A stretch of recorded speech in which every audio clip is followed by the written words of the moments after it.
Okay. Never ആണെങ്കിൽ 0, occasionally ആണെങ്കിൽ 1, often ആണെങ്കിൽ 2, വെരി ഓഫൻ ആണെങ്കിൽ 3. കിഴക്കുഭാഗ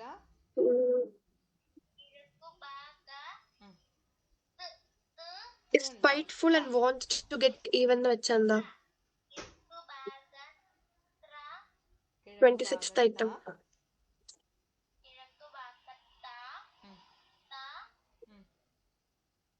ഈ എന്താ പറയാ സഞ്ജു പറയണ്ട. ആങ്കർ വേറെ ആരെങ്കിലും പറയാം. ഡൗട്ട് ഉണ്ടോ ചോദിച്ചപ്പോ ഒന്നും ഇല്ലാന്ന് പറഞ്ഞല്ലേ? പറഞ്ഞ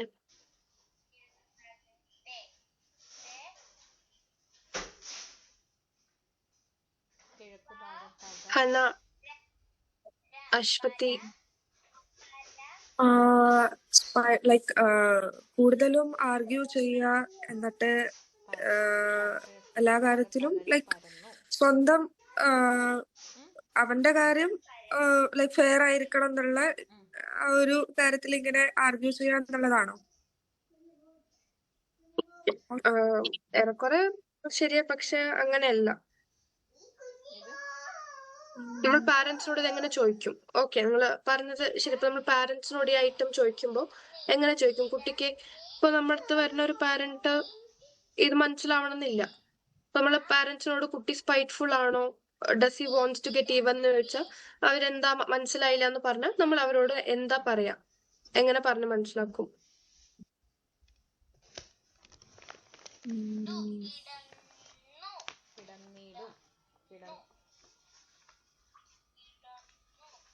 അപ്പൊ എന്താ ഡൗട്ട് ഉണ്ടോ ചോദിക്കുമ്പോ ആരും ഒന്നും ചോദിക്കാതെ വായിച്ചില്ലേ?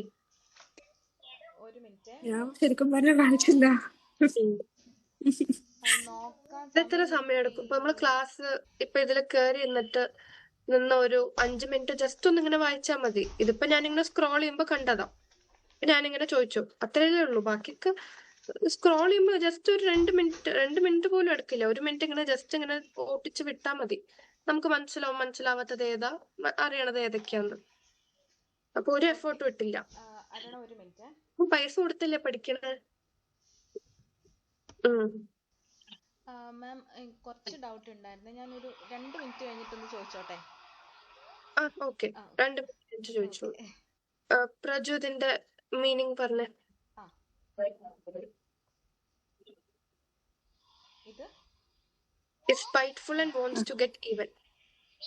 അതായത് ഒരു ദേഷ്യം ഉള്ളിൽ വെച്ചിട്ട് അതിന്റെ ബേസിൽ തന്നെ കാര്യങ്ങൾ അവൻ ഒരു എന്താ പറയാ മനസ്സിലൊരു വൈരാഗ്യം വെച്ച് കാര്യങ്ങൾ ചെയ്യാ. ബേസിക്കലി നോർമൽ ആയിട്ട് പറയുമ്പോ കുട്ടികൾ ഇങ്ങനെ ഒരെണ്ണം കൊടുത്ത ഒരെണ്ണം തിരിച്ചു കൊടുക്കണം, അടിച്ചാ തിരിച്ചടിക്കണം, അത്രേ ഉള്ളൂ. അതായത് ചില കുട്ടികൾ കാണല്ലോ ഭയങ്കര വാശിയും വൈരാഗ്യത്തൊക്കെ തന്നെയാണ്, പക്ഷെ അവരുടെ അതിൽ പ്ലെയിൻ ആയിട്ട് ഉദ്ദേശിക്കുന്ന സാധനം ഒരെണ്ണം കിട്ടിയാ ഒരെണ്ണം തിരിച്ചു കൊടുക്കും. ചില കുട്ടികൾ കാണാം എത്രയായാലും അവസാനത്തെ അടി അവന്റെ ആയിരിക്കണം, അങ്ങനെയുള്ള ഒരു ബിഹേവിയർ ഉണ്ട്. അതിനാണ് spiteful and wants to get even എന്ന് പറയുന്നത്. അത് എന്തൊരു ആർഗ്യുമെന്റിലുള്ള എല്ലാത്തിലും അവസാനം ആ കുട്ടി ജയിക്കണം, അല്ലെങ്കിൽ കുട്ടിയുടെ ഭാഗത്തായിരിക്കണം ലാസ്റ്റ് വേർഡ്. അങ്ങനത്തെ ഒരു ബിഹേവിയറിനാണ് spiteful and wants to get even എന്ന് പറയുന്നത്. പിന്നെ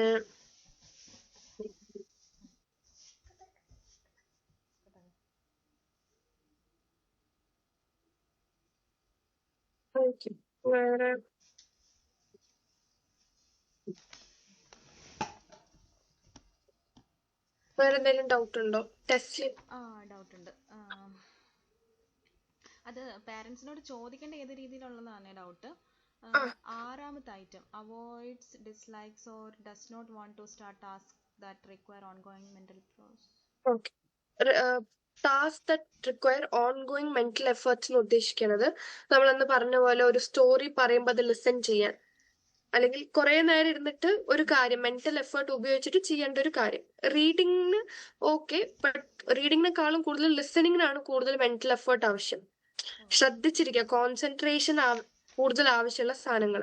അപ്പം ഇങ്ങനത്തെ ഐറ്റംസ്, അത് ഇങ്ങനത്തെ ഓരോ ടാസ്ക് വരുമ്പോ കുട്ടി അതിനെ ചില കുട്ടികൾ കാണാമല്ലോ, ഇപ്പൊ ഹോംവർക്ക് ചെയ്യാൻ ഇരിക്കാന്ന് പറയുമ്പോഴേക്കും വാശി കാണിക്കും, വേണ്ടാന്ന് പറയും, ടാൻട്രംസ് കാണിക്കും, അതിനൊരു ഇഷ്ടക്കേട് കാണിക്കും. അങ്ങനെ കൂടുതൽ മെന്റൽ എഫേർട്ട് ആവശ്യമുള്ള ടാസ്ക് ഒക്കെ ചെയ്യാൻ വേണ്ടി ഇരിക്കുമ്പോൾ കുട്ടി അതിനെ അവോയ്ഡ് ചെയ്യാൻ വേണ്ടിയിട്ട് ഓരോ വികൃതി കാണിക്കാറുണ്ടോ, അല്ലെ അത് അതിനോട് മടുപ്പ് കാണിക്കാറുണ്ടോ എന്നുള്ളതാണ് ഇത്. മനസ്സിലായോ? ഓക്കെ. അതുപോലെ 7th one. Loses things necessary four task or activities. കുട്ടി സ്കൂളിൽ പോകുമ്പോൾ നമ്മൾ ചോദിക്കുമ്പോൾ കുട്ടി സ്കൂളിൽ പോകുമ്പോൾ സ്കൂൾക്ക് ആവശ്യമുള്ള സാധനങ്ങൾ, സ്റ്റേഷനറീസ്, അങ്ങനത്തെ സാധനങ്ങളൊക്കെ ഫ്രീക്വന്റ് ആയിട്ട് മിസ് ചെയ്തിട്ട് വരാറുണ്ടോ എന്നുള്ളത്. എപ്പോഴേലും മിസ് ചെയ്തെന്നുള്ള ഫ്രീക്വന്റ് ആയിട്ട് മിസ് ചെയ്യാറുണ്ടോ എന്ന് ചോദിക്കാം. ഇപ്പൊ ഉദാഹരണത്തിന് നമ്മള് ഒരു സ്വിമ്മിങ് ക്ലാസ്സിന് വിടുന്നുണ്ട്. അപ്പൊ എപ്പോഴും ആ സ്വിമ്മിങ്ങിന്റെ ഗ്ലാസ്സോ ക്യാപ്പോ എന്തെങ്കിലും കളഞ്ഞിട്ട് വരും, അങ്ങനെയുള്ള. അപ്പം ഓരോ ടാസ്കിനും ആക്ടിവിറ്റീസിനും ആവശ്യമുള്ള സാധനങ്ങൾ കുട്ടി എപ്പോഴും മിസ്സാക്കി കൊണ്ടുവരും. 10th വണ്ണില് സ്ക്വിംസ് ഇൻ സീറ്റ് എന്നുള്ളത് എന്താണ്? ഫിഡ്ജറ്റ് വിത്ത് ഹാൻഡ് എന്ന് പറഞ്ഞാൽ കൈ വെച്ചിട്ട് ഇങ്ങനെ കൈ എന്നുള്ളതല്ലേ? ഈ സ്ക്വിംസ് പറയണത് നമുക്ക് ADHD ഉള്ള കുട്ടികളിലൊക്കെ ഒരു സീറ്റിൽ ഇങ്ങനെ ഇരിക്കില്ല. ഒരു സീറ്റിൽ നേരെ എപ്പോഴും ഒരു മൂവ്മെന്റ് ഉണ്ടാവും. ഒന്നെങ്കിൽ സൈഡ് ടു സൈഡ് അല്ലെങ്കിൽ ഫ്രണ്ട് ടു ബാക്ക്. പിന്നെ കാലെടുത്ത് ആ ഹാൻഡിൽ ബാറിന്റെ മുകളിലിടും. ചാരിൽ ഇങ്ങനെ താഴോട്ട് പോവും, തിരിഞ്ഞിരിക്കും. അങ്ങനെ സീറ്റിൽ ഇങ്ങനെ അവർക്ക് സ്ട്രേറ്റ് ആയിട്ട് ഇരിക്കാൻ പറ്റില്ല. അപ്പൊ ആ സീറ്റിൽ കിടന്ന് ഇങ്ങനെ കറങ്ങിക്കൊണ്ടിരിക്കും. അതിനെയാണ് സ്ക്വിംസ് ഇൻ സീറ്റ് എന്ന് പറയുന്നത്. 11th വണ്ണു. Leave seat when remaining seated is expect. Seated ആയിരിക്കണം എന്ന് നമ്മൾ എക്സ്പെക്ട് ചെയ്യുന്ന സിറ്റുവേഷൻസ്. ഇപ്പൊ വീട്ടിൽ നമ്മളിപ്പോ എല്ലാരും കൂടെ ഇരുന്ന് TV കാണുന്നു, അപ്പൊ കുട്ടി എണീറ്റ് പോകണം, അതൊന്നും കുഴപ്പമില്ല. എല്ലാരും ഫുഡ് കഴിക്കാൻ ടേബിളിൽ ഇരിക്കണം, ആ സമയത്ത് ഇടയിൽ എണീറ്റ് പോവാ. സ്കൂളിലാണെങ്കിൽ ക്ലാസ് റൂമിൽ എല്ലാ കുട്ടികളും ഇരിക്കണം എന്ന് എക്സ്പെക്റ്റഡ് ആണ്, അപ്പൊ എണീറ്റ് പോവാ. ഒരു ഗസ്റ്റിന്റെ വീട്ടിൽ പോകുമ്പോൾ നമ്മൾ അവിടെ ഇരിക്കണം, വേറെ കുട്ടികളൊന്നും ഇല്ല, വേറെ ചെറിയ കുട്ടികളൊന്നും ഇല്ല.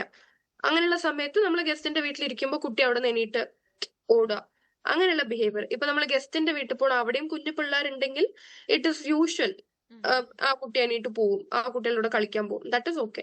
പക്ഷെ ഒരു സ്ഥലത്ത് ഇപ്പൊ ഒരു കല്യാണ പരിപാടിക്ക് പോണു, അവിടെയും കുട്ടിക്ക് അറിയണ പിള്ളേരോ അങ്ങനെ ഒന്നും ആരും ഇല്ല. അപ്പൊ കുട്ടി നമ്മുടെ അടുത്ത് ആ സീറ്റിൽ ഇരിക്കണം എന്ന് എക്സ്പെക്റ്റഡ് ആണ്. പക്ഷെ അവിടെ ആ കുട്ടിക്ക് ഇരിക്കാൻ പറ്റുന്നില്ല.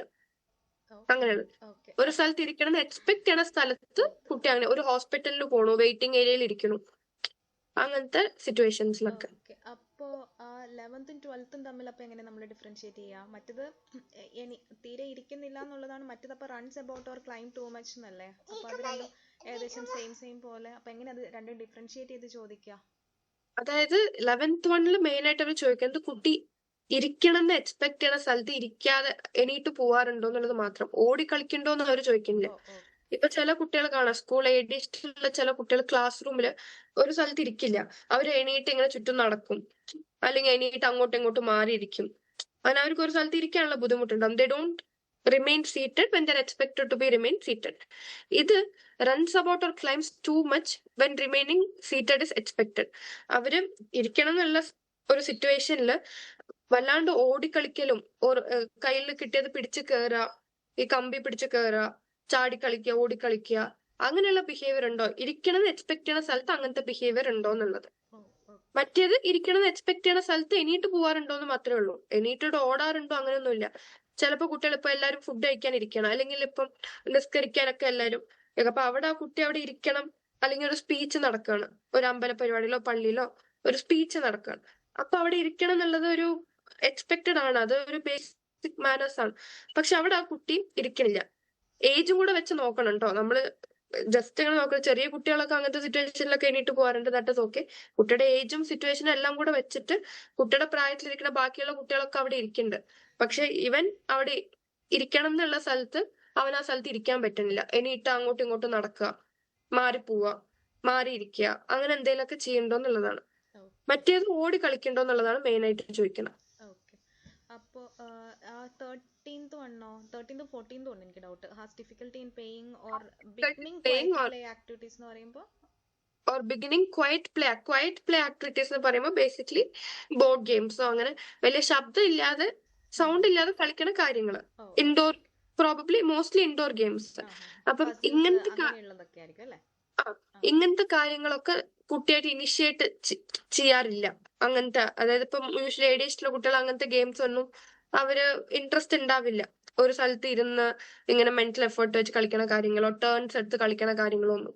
അപ്പൊ അങ്ങനത്തെ ക്വയറ്റ് പ്ലേ ആക്ടിവിറ്റീസ് തുടങ്ങാനും ഇതുണ്ടാവില്ല, കളിക്കാനും ബുദ്ധിമുട്ടായിരിക്കും എന്നുള്ളത്. അത് കളിക്കാൻ നമ്മളിപ്പോ പിടിച്ചിരുത്തിയാലും കുട്ടിക്ക് അത് കളിക്കാൻ ബുദ്ധിമുട്ടായിരിക്കും. ഓക്കെ because അവർക്ക് അവരുടെ എനർജി വെച്ചിട്ട് ഒരു സ്ഥലത്ത് ഇരിക്കാൻ അവർക്ക് താല്പര്യം ഉണ്ടാവില്ല.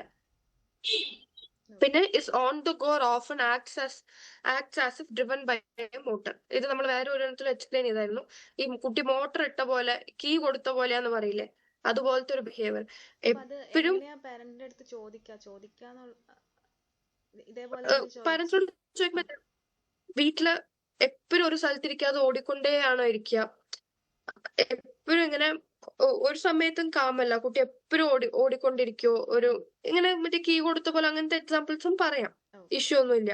നമ്മളിങ്ങനെ പറയുമല്ലോ ഈ കീ ഇട്ട പോലെയാണ് അവൻ ഇങ്ങനെ ഓടിക്കൊണ്ടിരിക്കുക, അതുപോലെ തോന്നിയിട്ടുണ്ടോ?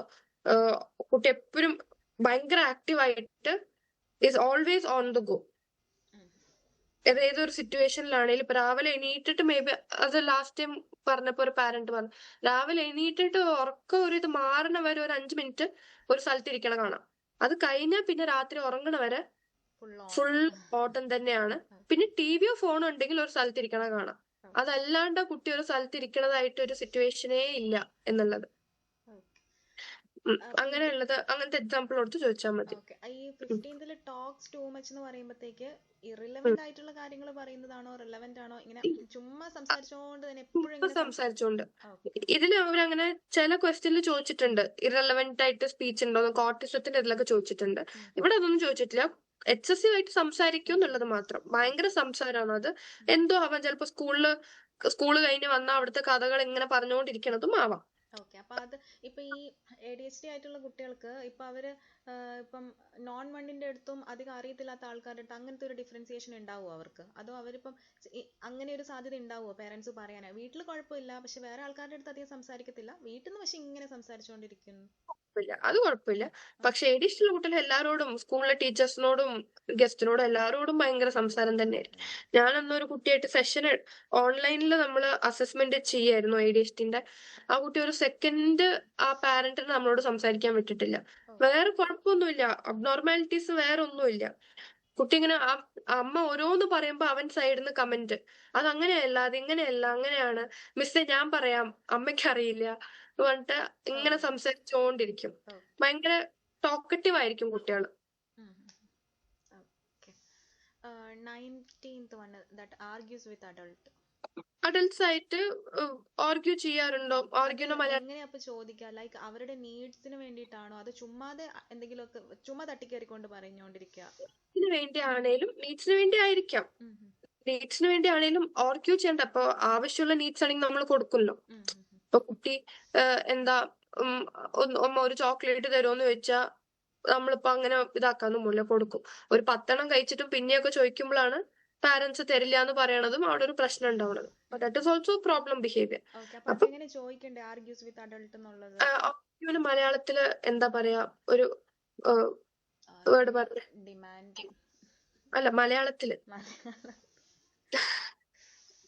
ആവശ്യമുള്ളതിന് ഇല്ലാത്തതിനൊക്കെ വഴക്കുണ്ടാക്കുക. അങ്ങനെ ആവശ്യം ഉള്ളതും ഇല്ലാത്തതും അങ്ങനെയും പ്രത്യേകിച്ച് എടുത്തു പറയണ്ട അവിടെ. കുട്ടി അഡൽട്സ് ആയിട്ട് ഒരു വാക്ക് തർക്കം എന്താ പറയാ, അതിനെ ആർഗ്യൂ ചെയ്യാന്നുള്ളത്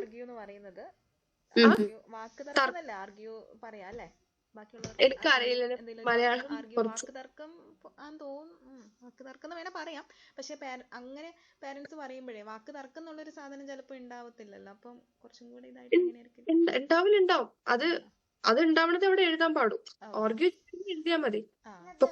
നീഡ് ചോദിക്കണ്ട് എന്നല്ലല്ലോ. നമ്മുടെ പാരന്റ്സിനെ ഒപ്പോസ് ചെയ്തിട്ട് കുട്ടിയെ കച്ചറുണ്ടാക്കാറുണ്ടോ എന്നുള്ളത് അഡൽട്സ് ആയിട്ട്, കുട്ടികളായിട്ടല്ല മൂത്ത ആൾക്കാരായിട്ട് നമ്മൾ കാണാം. ഗ്രാൻഡ് പാരന്റ്സിനൊക്കെ ഭയങ്കര ഇതായിട്ട് കുട്ടികൾ ചീത്തയൊക്കെ പറയും. ADHD ഉള്ള കുട്ടികളിലും തന്നെ കാണാം. ADHD ഉള്ള കുട്ടികൾ ഇപ്പൊ പ്രോബ്ലം ബിഹേവിയർ ഇഷ്യൂസ് ഉള്ള കുട്ടികളിലും കാണാം. അമ്മ എന്തേലും പറഞ്ഞിട്ട് അപ്പുറത്തുനിന്ന് ഗ്രാൻഡ് പാരന്റ്സ് ആയാലും വന്ന് അവിടെ അമ്മ പറഞ്ഞ കേൾക്കുന്ന പണി നോക്കിക്കാന്നൊക്കെ പറയും കുട്ടികള്. അഡൽട്സിനോടുള്ള അവരുടെ ബിഹേവിയർ ആണ് അവിടെ നോക്കണം. അപ്പൊ അഡൽട്സിനായിട്ട് ആർഗ്യൂ ചെയ്യണ ബിഹേവിയർ ഉണ്ടോ, ആർഗ്യൂവിന് എങ്ങനെയാണോ മലയാളത്തിൽ ട്രാൻസ്ലേറ്റ് ചെയ്യണം ആ വേർഡ് ഉപയോഗിച്ചാൽ മതി. അതിൽ എഴുതിയിരിക്കുന്നത് അതേപോലെ ചോദിച്ചാൽ മതി. ചിലപ്പോ ആർഗ്യൂ ചെയ്യൽ ഉണ്ടാവില്ല, അങ്ങനെ നോക്കണ്ട. ആർഗ്യൂ ചെയ്യൽ ഉണ്ടെങ്കിൽ അവിടെ എഴുതിയാൽ മതി. പിന്നെ ലിക്കർട്ട് സ്കെയിൽ ആണല്ലോ, എപ്പോഴും ലെവലൊക്കെ ഉള്ളൂ, എല്ലാവർക്കും ഇല്ല എന്ന് പറഞ്ഞാൽ അതനുസരിച്ചുള്ള സ്കോർ കൊടുത്താൽ മതി. 21 actively defies or refuses to that. go along with adults request or rules. അതായത് അഡൽട്സിന്റെ റിക്വസ്റ്റും റൂൾസും പാരന്റ്സിന്റെ ഇങ്ങനെ ചെയ്യാം അങ്ങനെ ചെയ്യാം, അല്ലെങ്കിൽ ഈ ഡ്രസ്സ് ഇടുന്നോ അല്ലെങ്കിൽ ഫോണ് താ, അങ്ങനെയുള്ള ഓരോ റൂൾസും റിക്വസ്റ്റിനോടൊക്കെ ആക്റ്റീവ്ലി ഡിഫൈ ചെയ്യാറുണ്ടോ? ഇല്ല, ചെയ്യില്ല. അതായത് കുട്ടിക്ക് ഇപ്പൊ കുട്ടീനോട് നമ്മൾ പാല് കുടിക്കാൻ പറഞ്ഞു, കുട്ടിക്ക് അത് ഇഷ്ടമല്ല, അതുകൊണ്ട് അമ്മ വേണ്ടെന്നൊക്കെ പറയാം. അങ്ങനെയല്ല. പാരന്റ്സിന്റെ ഓരോ റിക്വസ്റ്റ്, അത് ചെയ്യുമോ ഇത് ചെയ്യുമോ, എല്ലാത്തിനും ഇല്ല, ചെയ്യില്ല, പറ്റില്ല, അതിനോട് ഞാൻ ഇല്ല. ഇങ്ങനെ ചിലപ്പോ കുട്ടികള് കാണാം ബിഹേവിയർ ഇഷ്യൂസ് ഉള്ളപ്പോ നമ്മളത് ചെയ്യുന്നു പറഞ്ഞാൽ അതെന്താണെങ്കിലും അത് ചെയ്യില്ല. എക്സ്ട്രീമിലൊക്കെ വരുമ്പോ ഇല്ല എന്നൊക്കെ പറയാം. അപ്പൊ അങ്ങനെ പറയാം, നമ്മുടെ അമ്മയും അച്ഛനും പറയണ കാര്യങ്ങൾ അനുസരിക്കാറുണ്ടോ, അല്ല എല്ലാത്തിനോടും ഇല്ല ചെയ്യില്ല എന്ന് തന്നെ അങ്ങനെ മോസ്റ്റ് കാര്യത്തിനോട് അങ്ങനെ പറയാറുണ്ടോ എന്നുള്ളത്. അപ്പൊ വരുമ്പോ ഇപ്പം അവൻ ഇഷ്ടമുള്ള കാര്യങ്ങളല്ല, അവർക്ക് ഇഷ്ടമുള്ള കാര്യങ്ങൾ പറഞ്ഞു കഴിഞ്ഞാൽ ഓക്കെ ആണ് എന്നൊക്കെ പറയുമ്പോ അപ്പൊ നമ്മള് എന്തായിരിക്കും ചെയ്യാ? അത് അതിനനുസരിച്ച് സ്കോർ ചെയ്യുക. അതായത് അഡൽട്സിന്റെ ചില റിക്വസ്റ്റും റൂൾസും ആണ് അവർ ചോദിക്കണം. ഓക്കെ, ഇപ്പം റൂൾസ് എന്ന് പറയുന്നത് കുട്ടിക്ക് ഇഷ്ടമുള്ള കാര്യം ആവാൻ ചാൻസ് വളരെ കുറവാണ്. നമ്മൾ റൂൾസ് എന്ന് പറയുന്നത് എന്തിനൊക്കെയാ, റിക്വസ്റ്റും റൂൾസും ഉദ്ദേശിക്കണത് എന്താ? ഇപ്പം കുട്ടി പറയാ സൈക്കിൾ എടുത്ത് പുറത്തു പോകണം, അപ്പൊ ഇപ്പൊ പോണ്ട, വൈകിട്ട് വെയിൽ ഇതായിട്ട് പോയാൽ മതി, that is A request. And വെയിലത്ത് കളിക്കാൻ പാടില്ല, അതൊരു റൂളാണ്. ആ സമയത്ത് പോകാൻ പാടില്ല. അല്ലെ ഇപ്പൊ ഫ്രണ്ടിന്റെ വീട്ടിലേക്ക് പോട്ടെ എന്ന് ചോദിക്കുമ്പോ ആ സമയത്ത് പോണ്ടെന്ന് പറയണത് that is A kind of request or rule. ഇങ്ങനത്തെ കാര്യത്തിനൊക്കെ കുട്ടി ഭയങ്കര വാശി പിടിച്ചിട്ട് നമ്മൾ പറഞ്ഞത് കേൾക്കാതെ അത് എതിർത്ത് അത് ചെയ്യാൻ നോക്കാറുണ്ടോ, അല്ലെങ്കിൽ അത് റെഫ്യൂസ് ചെയ്യാറുണ്ടോ, ഇല്ല പറയാറുണ്ടോ, അങ്ങനെ. റൂൾസും റിക്വസ്റ്റും, റൂൾസ് പ്രത്യേകിച്ച് കുട്ടികൾക്ക് ഇഷ്ടപ്പെടാനുള്ള ചാൻസ് ഇല്ല. അങ്ങനത്തെ റൂൾസ് ആയിരിക്കില്ല. ഓക്കെ, ഇപ്പൊ നമ്മൾ കുട്ടികളോട് ഒരു ID കാർഡ് എടുത്ത് അവിടെ വെക്കാൻ പറയണു, അതിൽ ഇഷ്ടപ്പെടാൻ മാത്രം ഒന്നുമില്ലല്ലോ. പക്ഷെ അത് ഇഷ്ടപ്പെടാതിരിക്കാനൊന്നുമില്ല.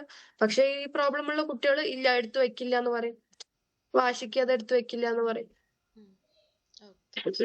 23rd blames others for his or her mistakes or ഇത് misbehaviors. നമുക്ക് സിബ്ലിങ്സ് ഒക്കെ ഉണ്ടെങ്കിൽ കാണാം.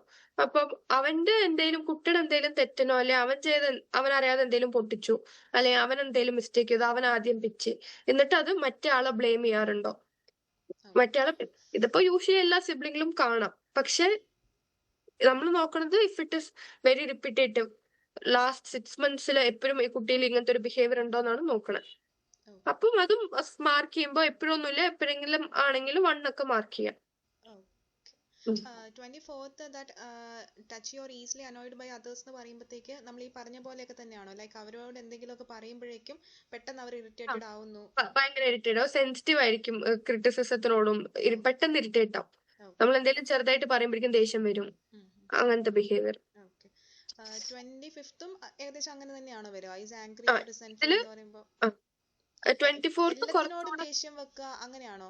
എന്ത് പറഞ്ഞാലും ദേഷ്യം, അല്ലെങ്കിൽ അവരുടെ ഒരു മെയിൻ പാർട്ട് ഓഫ് ഇമോഷൻ എന്ന് പറയുന്നത് ദേ ആർ എക്സ്പ്രസിങ് ദാറ്റ് ആ ഒരു ആംഗ്രി അല്ലെങ്കിൽ അങ്ങനെയുള്ള ഒരു ബിറ്റർനെസ് അങ്ങനെ കാണിക്കുന്നു എന്നുള്ളതാണോ ചോദിക്കേണ്ടത്?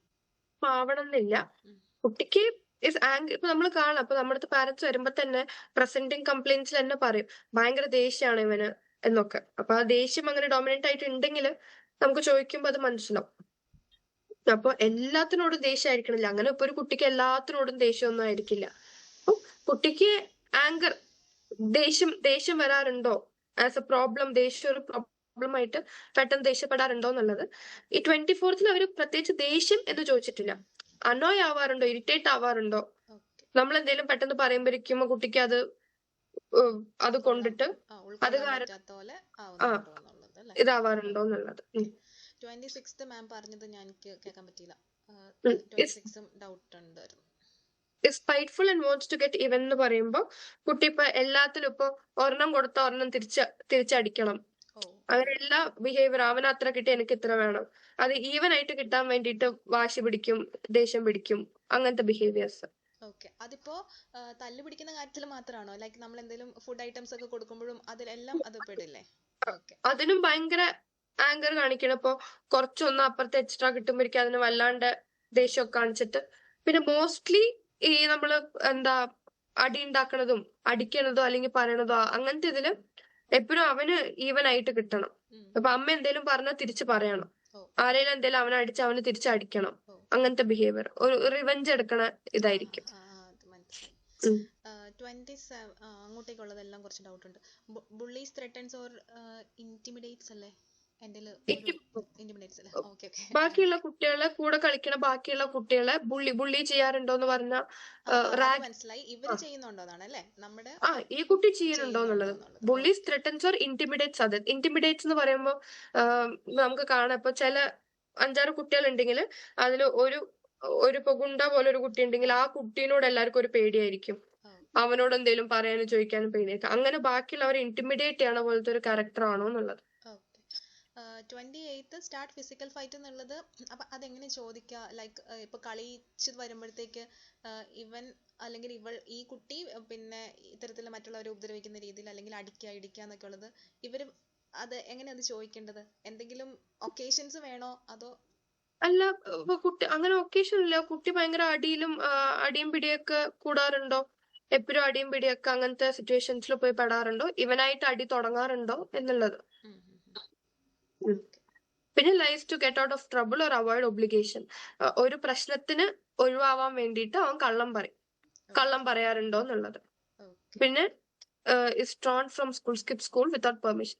സ്കൂളിൽ നിന്ന് എന്തെങ്കിലും ഇത് വന്നു, സ്കൂൾ ക്ലാസ് പോവാതിരിക്കാൻ വേണ്ടിയിട്ട് അത് സ്കിപ്പ് ചെയ്യാൻ പെർമിഷൻ ഇല്ലാതെ സ്കിപ്പ് ചെയ്യാറുണ്ടോ? സ്കൂളിൽ പോവാതിരിക്കാൻ വേണ്ടിയിട്ട് ഓരോ കളവ് പറയാറുണ്ടോ? അങ്ങനത്തെ ബിഹേവിയർ. അതായത് ഇപ്പം സാധാരണ ഇപ്പൊ പിള്ളേർ പറഞ്ഞ അവിടെ വേദന ഇവിടെ വേദന അങ്ങനെയുള്ള അങ്ങനത്തതാണോ ഉദ്ദേശിക്കുന്നത്? ഇതിൽ അവർ പ്രത്യേകിച്ച് വിത്തൗട്ട് പെർമിഷൻ ആണ് ഉദ്ദേശിക്കുന്നത്. അതായത് പെർമിഷൻ ഇല്ലാതെ സ്കൂൾ സ്കിപ്പ് ചെയ്യാനായിട്ട് ഓരോ അടവ് ഇതാക്കാറുണ്ട്. ഓക്കെ, കളവ് പറയണതും ആഡ് ചെയ്തോളൂ. ഇപ്പൊ ഞാൻ കണ്ട ഒരു കുട്ടി ഉണ്ടായിരുന്നു, സ്കൂളില് പാരന്റ്സ് ബസ് കയറ്റി വിട്ട് എന്നിട്ട് അവൻ അടുത്ത സ്റ്റോപ്പിൽ ഇറങ്ങി തിരിച്ചു വരും. അങ്ങനത്തെ ബിഹേവിയർ ഒക്കെ ഉള്ള കുട്ടികളുണ്ട്. പിന്നെ സ്കൂളിൽ പോയിട്ട് സ്കൂള് ബങ്ക് ചെയ്ത് നടക്കും. അങ്ങനത്തെ ബിഹേവിയർ ഒക്കെ കാണാറുണ്ട്. ഫിസിക്കലി അതാണ് നമ്മൾ കൂടുതൽ നോക്കുന്നത്. ഇവിടെ കളവ് പറയണതിനേക്കാളും നമ്മൾ കൂടുതൽ നോക്കണത് അങ്ങനത്തെ സ്കൂൾ ബങ്ക് ചെയ്യുക, അങ്ങനത്തെ പ്രോബ്ലംസ്. ഇതൊക്കെ കൂടുതൽ വരുന്നത് കണ്ടക്ട് ഡിസോർഡറിന്റെ ഐറ്റംസാ. പിന്നെ is physically cruel to people. പിള്ളേർ ബാക്കിയുള്ളവരെ അടിക്കുക, ചവിട്ടും, ഭയങ്കരമായിട്ട് പിച്ചും, അങ്ങനെ ക്രൂവൽ ആയിട്ടുള്ള ബിഹേവിയർ ഒക്കെ കാണിക്കും. ഫിസിക്കലി വേദനപ്പെടുത്തുന്ന ബിഹേവിയർ ഒക്കെ കാണിക്കും. മോഷ്ടിക്കാറുണ്ടോ? അതൊക്കെയാണ്. ഇനി സെക്കൻഡ് വണ്ണില്ലേ ma'am, has difficulty in keeping attention to what need to be done എന്നുള്ളത് അവർക്ക് ചെയ്യേണ്ടതായിട്ടുള്ള എവിടെയുള്ള സെക്കൻഡ് വൺ ടോപ്പില് രണ്ടാമത്തത് സെക്കൻഡ് വൺ. അപ്പൊ അവരെ ഇപ്പം അവരുടെ ഡെയിലി ഇപ്പൊ അവരുടെ ഏത് ആക്ടിവിറ്റി ചെയ്യുന്ന സമയത്ത് അവർക്ക് പ്രോപ്പർ ആയിട്ട് അറ്റൻഷൻ കൊടുക്കാൻ പറ്റുന്നുണ്ടോ എന്നല്ലേ അത് നമ്മള് ഈ ഒരു ക്വസ്റ്റ്യൻ വഴി ചോദിക്കേണ്ടത്. Has difficulty keeping attention to what needs to be done. അപ്പൊ നമ്മളൊരു കാര്യം ചെയ്യണം, ഇപ്പൊ ഹോംവർക്ക് ചെയ്യാണ്, അപ്പൊ അവിടെ അറ്റൻഷൻ വേണം. പക്ഷെ അവിടെ അറ്റൻഷൻ കൊടുക്കാൻ ബുദ്ധിമുട്ടുണ്ടോ എന്നുള്ളത്. ഓക്കെ, വേറെ ഇതിലെന്തെങ്കിലും ഡൗട്ട് ഉണ്ടോ? 8th വണ്ണും like that easily distracted by noises or other stimuli എന്ന് പറയുന്നത് നമ്മളിപ്പോ അവരെ എന്തെങ്കിലും കാര്യങ്ങൾ അവർ ചെയ്യാനിരിക്കുമ്പോ എന്നുള്ളതാണോ അതോ ഈ ADHD ഉള്ള കുട്ടികൾക്ക് ഇപ്പം അവർക്ക് ഇൻട്രസ്റ്റഡ് ആയിട്ടുള്ള അങ്ങനെ ഒരു സംഭവം ഉണ്ടാവും? അവർക്കൊരു ഇൻട്രസ്റ്റ് ഉള്ള കാര്യത്തിൽ അവർക്ക് അറ്റൻഷൻ കൊടുക്കാൻ പറ്റും എന്നുള്ളത് നമ്മൾ ഇവിടെ നോക്കുന്നത് ഡിസ്ട്രാക്റ്റഡ് ആണ്. ഇപ്പൊ ഡിസ്ട്രാക്റ്റഡ് എന്ന വേർഡ് എവിടെയാ ഉപയോഗിക്കുക? ഒരു കാര്യം ചെയ്തുകൊണ്ടിരിക്കുമ്പോ വേറെ എന്തെങ്കിലും ശബ്ദം കണ്ട് പെട്ടെന്ന് ഡിസ്ട്രാക്ട് ആവാറുണ്ടോ എന്നുള്ളത്. അല്ലാതെ ഇപ്പൊ വെറുതെ ഇരിക്കുന്ന സമയത്ത് ഏതെങ്കിലും ശബ്ദം അവിടെ എവിടെ. അത് ഞാൻ ചോദിക്കാൻ കാരണം പറഞ്ഞു, ഇപ്പം ചിലപ്പോൾ പാരന്റ്സ് പറയാം, ചിലപ്പം ഇപ്പം TV കണ്ടോണ്ടിരിക്കുന്ന സമയത്ത് അല്ലെങ്കിൽ ഗെയിം കളിച്ചോണ്ടിരിക്കുന്ന സമയത്തൊന്നും ഇല്ല, അല്ലാതെ ഇപ്പം വായിക്കുന്ന സമയത്ത് എഴുതുന്ന സമയത്ത് അങ്ങനെയൊക്കെ ഡിസ്ട്രാക്ട് ആവും. അപ്പൊ അങ്ങനെ ഒരു ഡിഫറൻസിയേഷൻ അവിടെ വരാൻ സാധ്യതയുണ്ട്. അതെന്തുകൊണ്ടാ? ബിക്കോസ് നമ്മൾ ഓൾറെഡി പറഞ്ഞ പോലെ ഫോൺ നോക്കാനോ അതിനൊക്കെ അതിൽ ഇഷ്ടം പോലെ സൗണ്ടും ഗ്രാഫിക്സും കാര്യങ്ങളൊക്കെ ഉണ്ട്. അപ്പൊ അവരുടെ ഫോക്കസ് അവിടെ അവർക്ക് സസ്റ്റെയിൻ ചെയ്യാൻ പറ്റുന്നുണ്ട്. മെന്റൽ എഫേർട്ട് ആവശ്യമുള്ള സാധനങ്ങൾ ചെയ്യുമ്പോഴാണ് പിള്ളേർ വേഗം ഡിസ്ട്രാക്ട് ആണ്. ബിക്കോസ് അറ്റൻഷൻ സ്പാൻ വളരെ കുറവായിരിക്കും. നമ്മൾ ഒരിക്കലും ഈ ഫോൺ നോക്കുന്നത് TV നോക്കുന്നതൊന്നും ഇതിൽ ഇൻക്ലൂഡ് ചെയ്യണ്ട. ഇപ്പൊ ചില ഇതൊക്കെ ഇവൻ ഓട്ടിസം ഉള്ളതിലൊക്കെ നമ്മൾ ചോദിച്ചിട്ടുണ്ടായിരുന്നു, ഏതെങ്കിലും അങ്ങനെ എന്തോ ഉണ്ടായിരുന്നു, അതിൽ ഒരു ബ്രാക്കറ്റിൽ തന്നിട്ടുണ്ട് എക്സ്ക്ലൂഡിങ് TV. അങ്ങനെ പ്രത്യേകിച്ച് എടുത്തു തന്നിട്ടുണ്ട്. ബിക്കോസ് അത് it is A very different. ഇപ്പൊ ഇന്നറ്റൻഷൻ ഉള്ള കുട്ടികള്, ADHD ഇന്നറ്റൻഷൻ ഉള്ള കുട്ടികള് 3 മണിക്കൂർ വേണമെങ്കിൽ TV ഇങ്ങനെ നോക്കിയിരിക്കും, നല്ല ശ്രദ്ധയാണെന്ന് തോന്നും. പക്ഷെ അത് ശ്രദ്ധയല്ല. TV എന്ന് പറയുമ്പോൾ സെക്കൻഡ് ടു സെക്കൻഡ് പിക്ചേഴ്സ് മാറുകയാണ്. അപ്പൊ അവർക്ക് അവിടെ ഒരു സെക്കൻഡ് അറ്റൻഷൻ സ്പാൻ മതി. ഓരോ സെക്കൻഡ് മാറും തോറും വേറെ വേറെ സാധനങ്ങളാ. അപ്പൊ അവിടെ ശ്രദ്ധിക്കാൻ നമുക്ക് 1 സെക്കൻഡ് അറ്റൻഷൻ സ്പാൻ ഉണ്ടായാലും മതി. പക്ഷെ ഒരു ബുക്ക് നോക്കാന്ന് പറയുമ്പോൾ ബുക്കിൽ അങ്ങനെ സെക്കൻഡ് ടു സെക്കൻഡ് പിക്ചർ മാറില്ലല്ലോ. അതേ പേപ്പറാണ്, അതേ ബുക്കാണ്. അപ്പൊ ഇത് നോക്കുമ്പോ 5 സെക്കൻഡിന് കൂടുതൽ ഈ ബുക്ക് കുട്ടിക്ക് നോക്കാൻ പറ്റണില്ല. അവിടെയാണ് അറ്റൻഷന്റെ പ്രോബ്ലം വരുന്നത്. മനസ്സിലാവുണ്ടോ? ഓക്കെ. അപ്പൊ ആ ടിവിന്റെ ഇതൊന്നും അതില് കൺസിഡർ ചെയ്യണ്ട. ഇത് ചോദിക്കുമ്പോ കുട്ടി എന്തെങ്കിലും ഒരു കാര്യം ചെയ്യുമ്പോ പെട്ടെന്ന് പുറത്ത് ഒരു വണ്ടിയുടെ സൗണ്ട് കേട്ടു, ഒരു കിളിയുടെ സൗണ്ട് കേട്ടു, പെട്ടെന്ന് ഡിസ്ട്രാക്ട് ആവാറുണ്ടോ എന്നുള്ളത് ചോദിക്കും. നയൻത്ത് വണ്ണും ഫോർത്ത് വണ്ണും കഴിഞ്ഞു. It's forgetful in daily activities. കുട്ടിയുടെ ഡെയിലി ആക്ടിവിറ്റീസ് ഉദ്ദേശിക്കുന്നത് എന്തൊക്കെയാണ്? ലൈക്ക് ബ്രഷ് ചെയ്യുക, കുളിക്കുക, അതൊക്കെയാണോ? അതും പെടും. അങ്ങനത്തെ ഇപ്പൊ നമ്മൾ എത്ര വട്ടം പറഞ്ഞു ബെഡിൽ നിന്ന് ഇറങ്ങി കഴിഞ്ഞാൽ നേരെ ബാത്റൂം പോയി ബ്രഷ് ചെയ്യണം, എത്ര വട്ടം പറഞ്ഞാലും കുട്ടി അത് മറന്നു പോകും. ഇതിൽ ഫർഗെറ്റ്ഫുൾ. അപ്പൊ അത് പ്രത്യേകിച്ച് മടിയാണ്. അതായത് അവന് ഓർമ്മയില്ലാന്നിട്ടൊന്നല്ല, മടിയായിട്ട് വന്നിരിക്കണതാണെങ്കിൽ ദാറ്റ് ഇസ് ഡിഫറെന്റ്. അവന് മറന്നു പോണതാ. എപ്പോഴും നമ്മൾ പറയും കുട്ടി വന്നിരിക്കും, പിന്നെ ബ്രഷ് ചെയ്തോന്ന് ചോദിക്കുമ്പോ അയ്യോ എന്ന് പറഞ്ഞ് വീണ്ടും പോവും. ഡിഫറൻസ് ഉണ്ടല്ലോ ഫർഗെറ്റ്ഫുളിന്റെയും മടിന്റെയും. അങ്ങ് നോക്കി ഇപ്പൊ നമ്മള് സ്കൂള് വിട്ട് വന്നു കഴിഞ്ഞാൽ ഷൂ ഇവിടെ അരിച്ചു വെക്കണം എന്ന് പറയും, അല്ലെങ്കിൽ സോക്സ് ഇവിടെ കൊണ്ടുവന്ന് വെക്കണം എന്ന് പറയും. അതെല്ലാവട്ടും കുട്ടി മറന്നുപോകും. പിന്നെ നമ്മൾ ചോദിക്കുമ്പോഴായിരിക്കും അയ്യോ എന്ന് വിചാരിച്ചാൽ അത് തപ്പി നടക്കണേ. അങ്ങനെ മറന്നു പോവാറുണ്ടോ എന്നുള്ളത് നോക്കുക.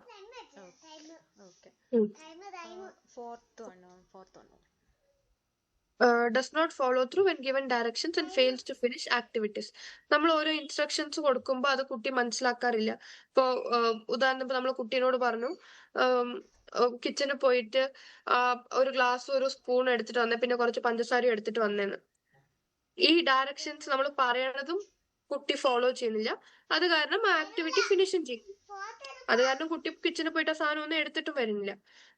അപ്പൊ നമ്മൾ പറഞ്ഞ ഇൻസ്ട്രക്ഷനും കുട്ടി ശ്രദ്ധിക്കാൻ പറ്റിയിട്ടില്ല. അത് ശ്രദ്ധിക്കാത്ത കാരണം അത് ചെയ്യാൻ പറഞ്ഞ കാര്യം ചെയ്തിട്ടുമില്ല. പിന്നെ ബ്രാക്കറ്റിൽ നിന്ന് not due to refusal or failure to understand. അതായത് അവനൊക്കെ മനസ്സിലാവുകയൊക്കെ ചെയ്തു, വേണം വെച്ച് വാശിക്ക് ചെയ്യാതിരിക്കുന്നത് അതല്ല അവിടെ ചോദിക്കണം. അവിടെ ചോദിക്കണത് നമ്മൾ അങ്ങനെ ഒരു ഇൻസ്ട്രക്ഷൻസ് കൊടുക്കുമ്പോ അത് ആ ഇൻസ്ട്രക്ഷൻസ് മനസ്സിലാക്കാൻ, അതായത് മനസ്സിലാക്കാനല്ല, ശ്രദ്ധിക്കാൻ പറ്റിയിട്ടില്ല. ഇൻസ്ട്രക്ഷൻസ് ശ്രദ്ധിച്ചിട്ടില്ല. അത് ശ്രദ്ധിക്കാത്ത കൊണ്ട് പറഞ്ഞ കാര്യം കുട്ടി ചെയ്തില്ല, അല്ലാതെ വാശിക്ക് ചെയ്യാത്തതല്ല. പിന്നെ നമ്മൾ പറഞ്ഞ കാര്യം മനസ്സിലാവാനായിട്ട് ചെയ്യാത്തതും അല്ല. ഓർ ഫെയിലിയർ ടു അണ്ടർസ്റ്റാൻഡ്, അതായത് ഇപ്പൊ നമ്മൾ പറഞ്ഞ കാര്യം കുട്ടിക്ക് കോംപ്രിഹെൻഡ് ആയില്ല, മനസ്സിലായില്ല എന്നുണ്ടെങ്കിൽ ദാറ്റ് ഇസ് ഡിഫറെന്റ്. ഇത് മനസ്സിലാവാത്തല്ല, ശ്രദ്ധിച്ചില്ല കുട്ടി. നമ്മളൊരു 3 ഇൻസ്ട്രക്ഷൻസ് പറയുമ്പോഴേക്കും കുട്ടിയുടെ ശ്രദ്ധ എവിടെയോ പോയി. ഓക്കെ, കഴിഞ്ഞു.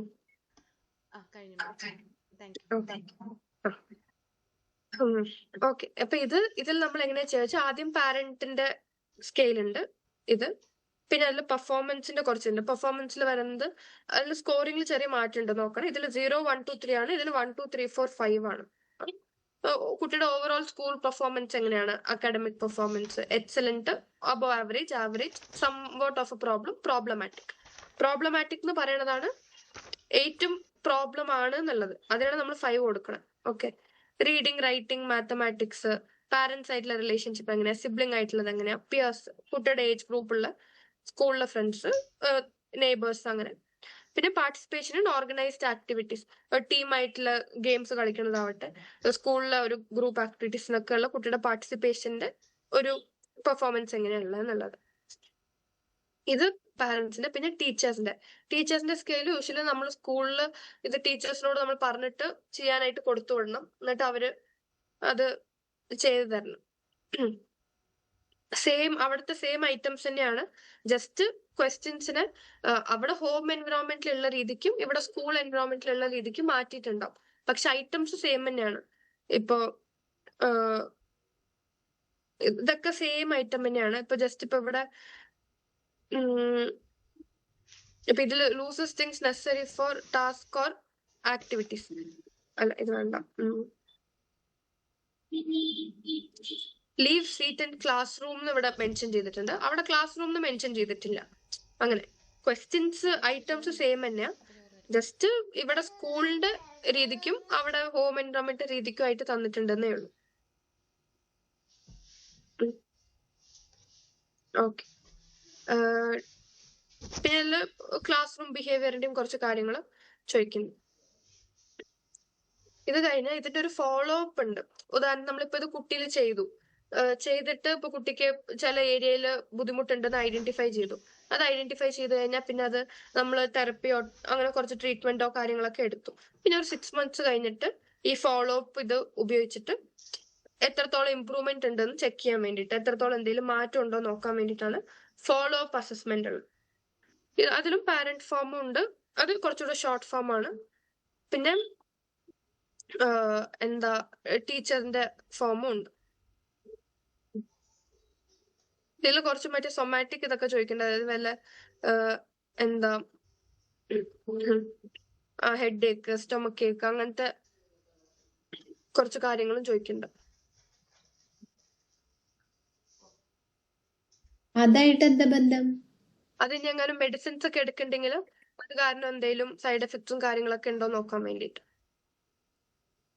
ലൈക്ക് നമ്മള് ഇതിന്റെ മെഡിസിൻസ് കൊടുക്കുമ്പോഴാണോ ADHD ADHD medicines? Okay okay okay.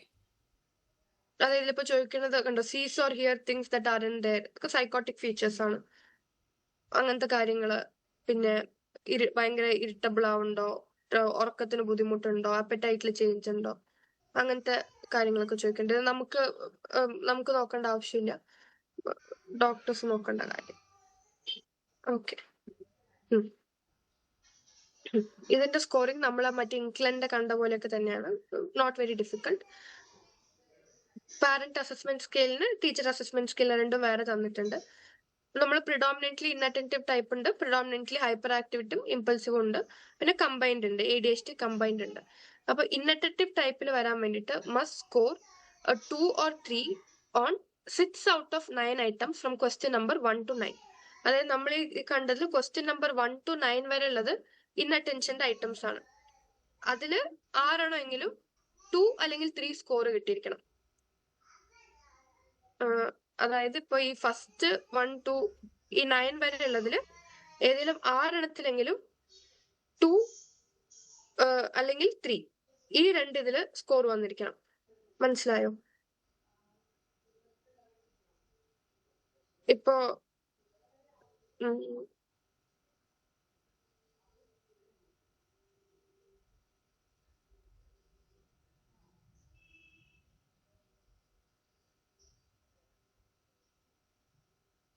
ഇത് ADHD ഉണ്ടെന്ന് വരുമോ ഇല്ലാന്ന് വരുമോ? സോറി, ഇത് നോക്കണ്ട കേട്ടോ, 9 വരെ നോക്കിയാൽ മതി. ഇത് വരെ ഈ 1 to 9 വരെ ഉള്ളതിൽ ADHD ഉണ്ടോ ഇല്ലേ? ഇല്ല. ബിക്കോസ് 1, 2, 3, 4 4 ഈ ഏരിയയിൽ വന്നിട്ടുള്ളൂ.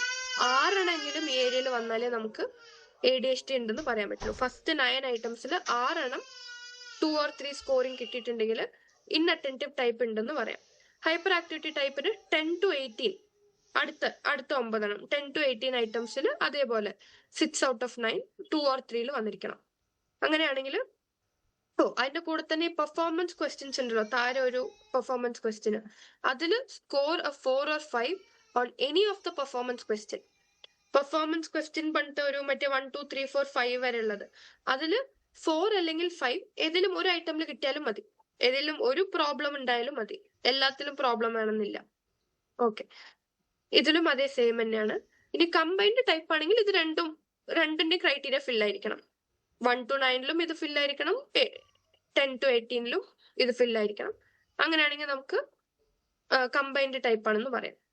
ഇനി ഇത് രണ്ടിൽ ഏതെങ്കിലും ഒരെണ്ണേ ഉള്ളൂവെങ്കിൽ predominantly hyper active or impulsive type ആയിരിക്കും, അല്ലെങ്കിൽ പ്രിഡോമിനന്റ്ലി ഇൻഅറ്റന്റീവ് സബ് ടൈപ്പ് ആയിരിക്കും. പിന്നെ ODD, ഒപ്പോഷണൽ ഡിഫറെന്റ് ഡിസോർഡർ, ഇതിന് must score 2 or 3 on 4 out of 8 behavior question. 19 to 26 ആണ് ബിഹേവിയർ ക്വസ്റ്റ്യൻ വരുന്നത്. ഈ 19 to 26 അറ്റ്ലീസ്റ്റ് 4 out of 8 8 അതിൽ 4 2 or 3 വരണം. അതിന്റെ കൂടെ തന്നെ പെർഫോമൻസ് ക്വസ്റ്റ്യനിലും 4 or 5 ഏതെങ്കിലും ഐറ്റമിൽ വന്നിരിക്കണം. കണ്ടക്ട് ഡിസോർഡറിൽ 27 to 40 ആണ് കണ്ടക്ട് ഡിസോർഡർ വരുന്നത്. 14 ക്വസ്റ്റ്യൻസ് ഉണ്ട്, അതിൽ അറ്റ്ലീസ്റ്റ് 3 വന്നാൽ മതി.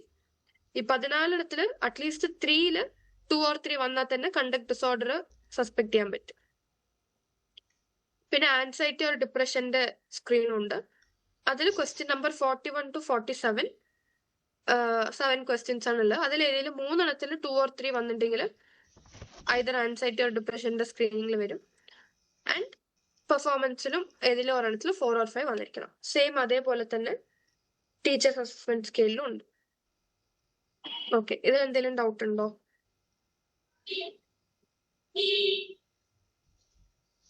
നമ്മളിപ്പോ ഇതില് ഡിസ്ക്രിപ്പൻസി ഉണ്ടെങ്കിൽ, അതായത് ഇപ്പൊ ടീച്ചർ തന്നതിലും പാരന്റ്സ് തന്നതിലും ഡിഫറെന്റ് ആയിട്ടുള്ള ഇതാണ് വന്നതെന്നെങ്കിൽ നമ്മള് ഏത് മോസ്റ്റ്ലി ബിഹേവിയർ ഇഷ്യൂ ആയിരിക്കും.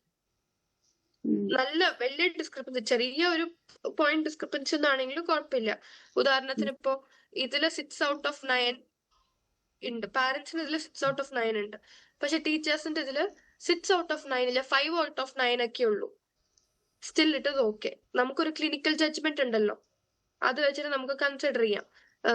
ടീച്ചേഴ്സ് അസസ്മെന്റിന് അത്രയും കുറച്ച് ബയാസ് ഉണ്ടാവും. നമ്മൾ ടീച്ചറിനെ ഇത് സ്കൂളിലേക്ക് അയച്ചു കൊടുത്ത് ചെയ്യാൻ പറയുമ്പോൾ അവർ എത്രത്തോളം അത് ഓണസ്റ്റ് ആയിട്ട് ചെയ്യണം എന്നില്ല. ഇത്രയും ക്വസ്റ്റ്യൻസ് ഒക്കെ വായിച്ച് വേഗം തീർന്ന് കിട്ടാൻ വേണ്ടിയും ചെയ്യേണ്ട ഇതുണ്ട്.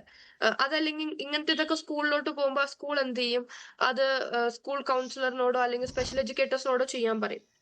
അത് വുഡൻ ബി അപ്രോപ്രിയേറ്റ്. അത് കുട്ടിയുടെ ക്ലാസ് ടീച്ചർ തന്നെ ചെയ്യണം. ബിക്കോസ് കൗൺസിലറും ഇതൊന്നും കുട്ടീനോട് ഫുൾ പീരീഡ് സ്പെൻഡ് ചെയ്യണില്ലല്ലോ, ഇവരെ എപ്പോഴല്ലേ കാണുള്ളൂ. ഇത് ടീച്ചർ ചെയ്യാനുള്ളതാ. അപ്പം അതിൻ്റെതായ ബയാസ് വരാം. അപ്പൊ അങ്ങനെ എന്തെങ്കിലും ഉണ്ടെങ്കിൽ നമ്മൾ ഫർദർ അതിന്റെ ഹിസ്റ്ററിയും കാര്യങ്ങളൊക്കെ എടുത്ത് നമ്മുടെ ജഡ്ജ്മെന്റും കൂടി ഇട്ടിട്ടാ ചെയ്യണം. കംപ്ലീറ്റ്ലി ഇതാക്കിയിട്ടല്ല ചെയ്യണം.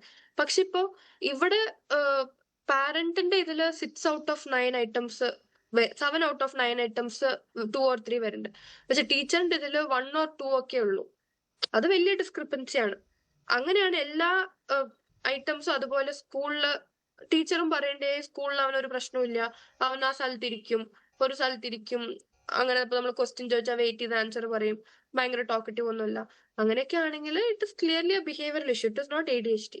ADHD ഉള്ള കുട്ടിക്ക് അങ്ങനെ സ്കൂളിൽ മിസ്സിനെ പേടിച്ച് മിണ്ടാണ്ടിരിക്കുക, വീട്ടിൽ അങ്ങനെ അങ്ങനെ ഉണ്ടാവില്ല. എല്ലാവിടെയും അവർക്കത് കൺട്രോൾ ചെയ്യാൻ പറ്റില്ല. അങ്ങനെ മറ്റേ മോട്ടർ ഇട്ട പോലെ തന്നെ ആയിരിക്കും, കീ കൊടുത്ത പോലെ തന്നെ ആയിരിക്കും. സോ അങ്ങനെയാണെങ്കിൽ we can say it is behaviour issue. Parenting കാരണമാവാം, ഹോം എൻവയോൺമെന്റ് കാരണമാവാം, that will be certain other reason. Behaviour therapy തന്നെ അതിനും കൊടുക്കണം, ബിഹേവിയർ മോഡിഫിക്കേഷനും കാര്യങ്ങളും. But it is not ADHD. Okay, ഇതിൽ ഡൗട്ട് ഒന്നും ഇല്ലെങ്കിൽ നമുക്ക് ഇന്നത്തെ ടോപ്പിക്കിലോട്ട് പോവാം. ഒരു ഇന്നത്തെ ഡൗട്ട്. ഡൗട്ട് ചോദിച്ചോളൂ. ഇതില് ടീച്ചർ അസസ്മെന്റ് സ്കെയിൽ എന്ന് പറയുമ്പോൾ നമ്മള് ടീച്ചേഴ്സിന്റെ പേഴ്സണലി വിളിച്ച് സംസാരിക്കുന്നത് പാരന്റ്സിന്റെ അടുത്ത് നമ്മൾ ടീച്ചറിന്റെ അടുത്തുള്ള റിവ്യൂ എടുക്കുന്നതാണോ? അല്ല, ഇത് നമ്മൾ ശരിക്കും ഇത് സെൽഫ് റിപ്പോർട്ടായിട്ട് ചെയ്യാനുള്ളതേ ഉള്ളൂ. ഓക്കെ, അപ്പൊ നമ്മളിത് പാരന്റ്സിനെ വിളിച്ച് പറഞ്ഞിട്ട്, ടീച്ചറിനെ വിളിച്ച് പറഞ്ഞിട്ട് നമ്മൾ ഈ ഫോം കൊടുത്തയച്ചിട്ട് അവരോട് ചെയ്യാൻ പറയണം. അതല്ലെങ്കിൽ ഇഫ് പോസിബിൾ അവർ സൈക്കോളജിസ്റ്റ് ആയിട്ട് ഒരു കോളിന് റെഡി ആണെങ്കിൽ നമുക്ക് അത് വിളിച്ച് ചോദിച്ചിട്ട് ഫിൽ ചെയ്യാം. Okay okay okay.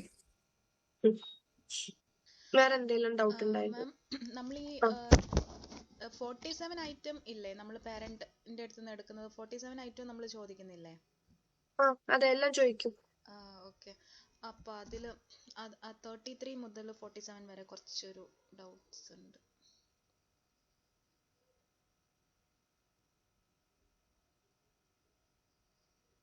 ഓക്കെ, ഇത് മൊത്തം പറയണോ? മൊത്തം വേണ്ട, ഓൾമോസ്റ്റ് ഉണ്ട് മൊത്തം. 34 has used a weapon that cause serious harm എന്നുള്ളത് അതായത് കുട്ടി എന്തെങ്കിലും വെപ്പൺസ്, കത്തിയോ അല്ലെങ്കിൽ ഷാർപ്പ് ആയിട്ടുള്ള എന്തെങ്കിലും ഓബ്ജക്ട്സ് എടുത്തിട്ട് കുട്ടീനെ എന്തെങ്കിലും ഹാം വരുത്തിയിട്ടുണ്ടോ എന്നുള്ളത്. സെൽഫ് ഹാം ആണോ ഉദ്ദേശിക്കുന്നത് അതോ മറ്റുള്ളവരെ? സെൽഫ് ഹാം ചെയ്യണമെന്നില്ല, ആ വെപ്പൺസ് യൂസ് ചെയ്തിട്ടുണ്ടോന്ന്. അതായത് ചില കുട്ടികൾ കത്തി സ്കൂൾ ബാഗിൽ ഇട്ടോണ്ട് പോകും, ഷാർപ്പ് ആയിട്ടുള്ള ഓബ്ജക്ട്സ് ഒക്കെ സ്കൂളിൽ കൊണ്ടു.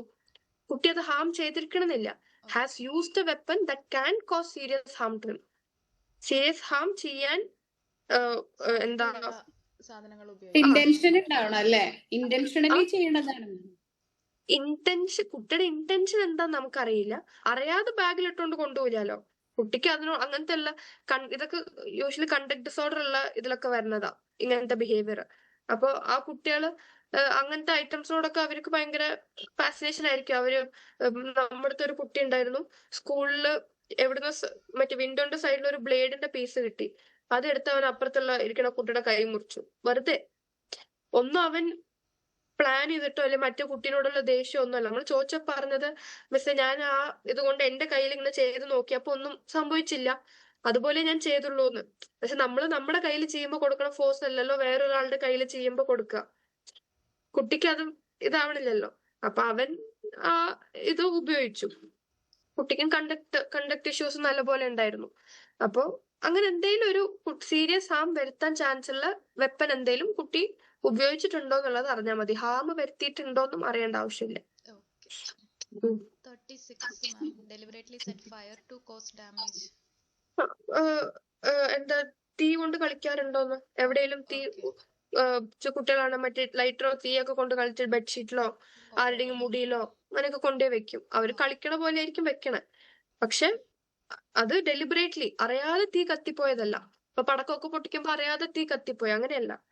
വേണം വെച്ച് ഇങ്ങനെ തീ കൊണ്ട് കളിച്ചിട്ട് എന്തെങ്കിലുമൊക്കെ കത്തിച്ചിട്ടുണ്ടോ എന്നുള്ളത്. Okay. 37 ഇങ്ങനെ നശിപ്പിക്കുന്നുണ്ടോ എന്നുള്ളതാണോ? Broken in to someone else എൽസ് അല്ല ഹൗസ്. അല്ല അല്ല has broke in to someone else house എന്ന് പറയുമ്പോ ഈ കള്ളന്മാര് വീട്ടിൽ കയറി വരില്ലേ, ഓ ഓ അതാണോ? അങ്ങനത്തെ ബിഹേവ്. മതില് ചാടി പോവുക, ഓ ഓ അങ്ങനെ. ആരുടെയും കാറ്, നമ്മുടെ സ്കൂളിൽ എന്തോ ഒരു പിള്ളേർ അങ്ങനെ ഉണ്ട്. ഞാൻ പഠിക്കുന്ന സമയത്ത് നമുക്ക് അപ്പൊ അറിയില്ല. ഞാൻ സ്കൂളിൽ പഠിക്കുന്ന സമയത്ത് എന്റെ ഇംഗ്ലീഷ് ടീച്ചറിന്റെ കാറ് സ്കൂളിലെ പിള്ളേര് എന്റെ വിൻഡോ പൊട്ടിച്ചതും അതിന്റെ ഉള്ളിൽ നിന്ന് എന്തോ സാധനം എടുക്കാനായിട്ട് അങ്ങനെ എന്തൊക്കെയൊക്കെ ചെയ്തായിരുന്നു. That is also breaking in to someone's car. ഇവര് ബ്രേക്ക് എന്ന് ഉദ്ദേശിക്കുന്നത് അങ്ങനെ പൊട്ടിക്കുക എന്നുള്ളത്. നമ്മൾ ഈ പൂട്ട് പൊട്ടിച്ച് കയറാന്നൊക്കെ പറയില്ലേ, അങ്ങനെ മതില് ചാടി കയറാ, എന്തേലും കള്ളത്തരം ചെയ്തിട്ട് അവരുടെ പ്രോപ്പർട്ടിന്റെ ഉള്ളിൽ കയറിയിട്ട് എന്തേലും ചെയ്യാന്നുള്ളത്. ഇതും കണ്ടക്ട് ഡിസോർഡറിൽ വരുന്നതല്ലേ മാം? അതെ അതെ, കണ്ടക്ട് ഡിസോർഡറിൽ വരുന്നതാ. അതിലുണ്ട് 33 to 37 വരെ ഉള്ളതൊക്കെ അതില് കണ്ടക്ട് ഇഷ്യൂസിൽ വന്നതാ. പിന്നെ 37 ഇപ്പൊ പറഞ്ഞത് 38 has stayed out at night without permission. പാരന്റ്സിന്റെ പെർമിഷൻ ഇല്ലാതെ ഒരു നൈറ്റ് മൊത്തം പുറത്ത് നിന്നിട്ടുണ്ടോ എന്നുള്ളത്. അങ്ങനെ തന്നെ ചോദിക്കാം. ഏജ് 6 to 12 അല്ലേ? നമ്മള് വണ്ടർബെൽറ്റിന്റെ ആണോ 6 to 12 ആണോ ഏജ് വരുന്നത്? വണ്ടർബെൽറ്റിന്റെ ഏജ് 6 to 12 എന്ന് നോക്കി മതി. കണ്ടക്ട് ഇഷ്യൂസ് എന്ന് പറയുമ്പോൾ 11 to 18 വരെയൊക്കെ നമ്മൾ കണ്ടക്ട് ഇഷ്യൂസ് തന്നെ എടുക്കാം. 6 to 16 ചോദിക്കാം, 16 years വരെയും ചോദിക്കാം. അപ്പൊ ഇതപ്പോ എങ്ങനെ ചോദിക്കാം? സ്റ്റേഡ് ഔട്ട് മോസ്റ്റ്ലി അവര് വീട്ടിൽ കയറില്ലേ വിത്തൗട്ട് പെർമിഷൻ നൈറ്റ്? അങ്ങനെ കയറാത്ത കുട്ടികൾ എന്തോ ഇപ്പൊ മറ്റേ നാട്ടിലെ പുറത്തത്തെ നാട്ടിലെ തന്നെ ഇപ്പൊ 9ാം ക്ലാസ്സോ 10ാം ക്ലാസ് 8ാം ക്ലാസ് ഒക്കെ പഠിക്കുന്ന കുട്ടികള് എന്തോരു പേര് ഇപ്പൊ രാത്രി പുറത്തൊക്കെ നിന്നിട്ട് വീട്ടിൽ കയറാതെ നിക്കണ രാത്രിയൊക്കെ, അങ്ങനത്തെ കുട്ടികളുണ്ടല്ലോ. അപ്പൊ അങ്ങനെ ചിലപ്പോ പെർമിഷൻ ഇല്ലാന്ന് പറഞ്ഞ ചില കേസിൽ കാണാൻ പുറത്തു പോവും, ചോദിക്കാതെ പോവും. പിന്നെ രാത്രി ആയിട്ട് വിളിച്ചിട്ട് ഇപ്പൊ വരും കുറച്ച് കഴിഞ്ഞ് വരും എന്നൊക്കെ പറഞ്ഞ് അങ്ങനെ ഡിലേ ചെയ്തിട്ട് എന്തേലൊക്കെ കള്ളത്തരം പറഞ്ഞ അങ്ങനത്തെ ഇതും നമുക്ക് അതിൽ ആഡ് ചെയ്യാം. മറ്റത് വീട്ടിൽ നിന്ന് ഇറങ്ങി പോകുന്നതായിരിക്കും അല്ലേ? Run away from home. runs away from home overnight ഇറങ്ങി പോണത്. 40 ma'am has forced someone into sexual activity പറയുമ്പോൾ അത് എങ്ങനെ ചോദിക്കുക പാരന്റ്സിന്റെ അടുത്ത്? വേറെ ആരെങ്കിലും അബ്യൂസ് ചെയ്തിട്ടുണ്ടോന്ന്, വേറെ ആരെങ്കിലും സെക്ഷൽ ആക്ട് കുട്ടി നിർബന്ധിച്ചിട്ട് എന്തെങ്കിലും ചെയ്യിപ്പിച്ചിട്ടുണ്ടോ എന്നുള്ളത്. കുട്ടീനെ അബ്യൂസ് ചെയ്തിട്ടുണ്ടോ എന്നാണോ? അല്ല, ഈ കുട്ടി ആരെങ്കിലും അബ്യൂസ് ചെയ്തിട്ടുണ്ടോ എന്നുള്ളത്.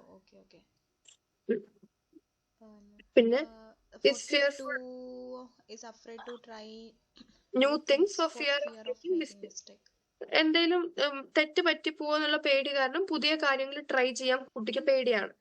സ്റ്റേജിൽ കയറി എന്തെങ്കിലും ചെയ്യാൻ പറയുമ്പോഴോ ഒരു ഡാൻസിന് ചേരാൻ പറയുമ്പോഴോ അത് ഇല്ല ഞാൻ ചെയ്താൽ ശരിയാവില്ല, ഞാൻ തെറ്റ് പറ്റി പോവെന്നുള്ള പേടി കാരണം ചെയ്യാതെ ഇരിക്കാന്നുള്ളത്. അങ്ങനെ എന്തോ ഒരു പുതിയ കാര്യം കുട്ടിക്ക് ട്രൈ ചെയ്യാൻ ഭയങ്കര പേടിയാ. ബാക്കി ആണ്, ക്ലിയർ ആണ്. പിന്നെ മാം ഈ ADHD ഉള്ള കുട്ടികൾക്ക് അവരുടെ ബിഹേവിയർ എല്ലായിടത്തും സെയിം ആയിരിക്കത്തില്ലേ? ലൈക്ക് ഇപ്പൊ സ്കൂളിലാണെങ്കിലും വീട്ടിലാണെങ്കിലും, അതോ വീട്ടിലൊരു ബിഹേവിയർ സ്കൂളിലൊരു ബിഹേവിയർ അങ്ങനെ വരത്തില്ലല്ലോ? ഇല്ല, അത് നമ്മൾ പറഞ്ഞു മോർ ദാൻ 2 എൻവയോൺമെന്റ്സിലെ ബിഹേവിയർ പ്രസന്റ് ആണെങ്കിൽ നമുക്ക് ഇത് ഇടാൻ പറ്റുള്ളൂ. അപ്പോ ചില പേരന്റ്സ് പറയലുണ്ട് ഇറ്റ്സ് ലൈക്ക് സ്കൂളിൽ കുഴപ്പമൊന്നുമില്ല പക്ഷെ വീട്ടിൽ വന്നു കഴിഞ്ഞാൽ അടങ്ങിയിരിക്കാൻ പറ്റത്തില്ല. അപ്പൊ അത് വീട്ടിൽ ബിഹേവിയർ ഇഷ്യൂ ആണ്, അത് ADHD അല്ല.